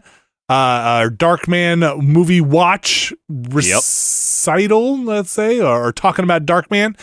We announced what we're going to be doing for the rest of the Watchcast for next 4 month. weeks, 5 weeks, Yeah. at least, which is going to be continuing down this path of, they made superhero movies, not like quite like pre-MCU, post-Batman, pre-MCU. But also none of these are Marvel movies that we're watching. None of these are Marvel movies, yes. We did our pre-MCU Marvel stuff last year for a little while. Now we're doing some other stuff. Yeah. What was the hero industry like in the mid to early 90s? Wildly varied in quality, it turns out. It's pretty weird. Movies that will include The Rocketeer and at some point The Phantom. Yes. You can get the full list. The fucking Phantom. God, what are we doing with our lives? It's a range of movies. It is a range. I need more Billy Zane. You'll get a lot of it. Coming out of Twin Peaks, I need more young Billy Zane. You will slam evil by the time we are done. You can get the full rundown of that when the Darkman Watchcast goes up. That'll be on next Monday. We got Never Been a Better Podcast currently up there. We got the Ramblecast, a whole bunch of stuff up there. You can check it all out at patreon.com/Nextlander, where you can find a tier that is right for you. By joining any tier, you support us. You support the people we bring on the show as guests. Like I said, we'll have Will Smith on, hopefully, joining servers on a Helldivers run on Friday. Bunch of different tiers there, starting at $5. Find a tier that's right for you, but there is one tier there that gets their names read on this here podcast. I'm going to read those names for us today, starting with Sean Miller, RRE, Infelicitous Rips, Kelly F., Brian Lucier, Skywarp, John Hubbard, Evan Cook, Mark Wilhelm, Jerry Lee, sometimes Deidre forgets to change her name, Gary Pejke, Robert Fisher, Yabs, Peter Reardon, Jad Rita, Statics, Fantasticasm 89, Andrew Jackson, Mega Crane, Razgriz in the Red Dress, Brian Murphy, Randy Duax, Andrew Tiebkin, Alex Wu, It's Me JP, Matt Clements Jr., Edward Chick, Andrew Slosky, Steve Lynn, Matthew Herrig, David Campos, and Tyler Treese. Thank you to all our mysterious benefactors, and thanks to everyone for supporting us, whether it's on Patreon, whether it's on Twitch, whether it's on YouTube, whether it's just saying to your friends, this is one of the greatest podcasts I've ever listened to. You should probably go listen to it. We appreciate all of it. We will have, like I said, we'll have hopefully some Helldivers 2 on Friday. Thursday, I think I'm going to jump into Pacific Drive. That game comes out on Thursday. That's when this podcast goes up, followed to public. Brad, what are you getting up to on Thursday? Do you know yet? I'm torn. Okay. Rip torn. Primarily torn as to whether I should play more Final Fantasy VII Remake or not. Ooh, I want you to get through that game, so whatever gets you there, man. Yeah. Streaming games, everybody's different, but for me, it tends to be the worst way to absorb the game. Mm-hmm. Sure. Last time I streamed it, I then went back and watched all the cutscenes again because I had barely absorbed any of the dialogue. Fair enough. Still got some of those weird Steam demos if they're still available. Got some. Some of those went offline. Some of them became unavailable. Okay. But I've still got a few that I might check out. Thinking about playing some Geometry Wars for a variety of reasons. Love it. Still never got that last achievement. There's still it. Time. It'll be a variety, let's say.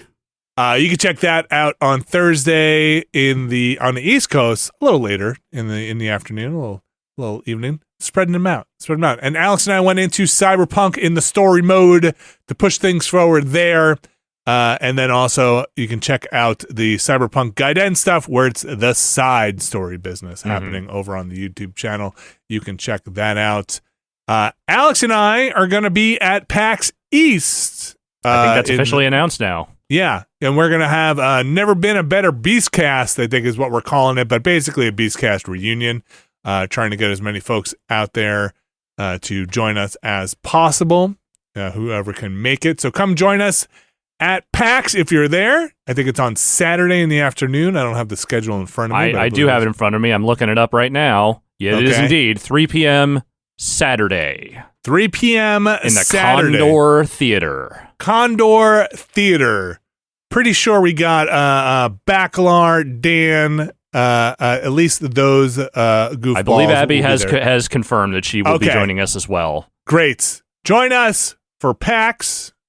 Do you have the actual date there? It's like March 23rd. 23rd, is that right? 23rd. March 23rd, come join us there. And, just say hi. If we see us walking around, come say hi. It's been a while since I've been at a PAX. I always like being on the floor and saying years. Yeah. Pre-pandemic, I think.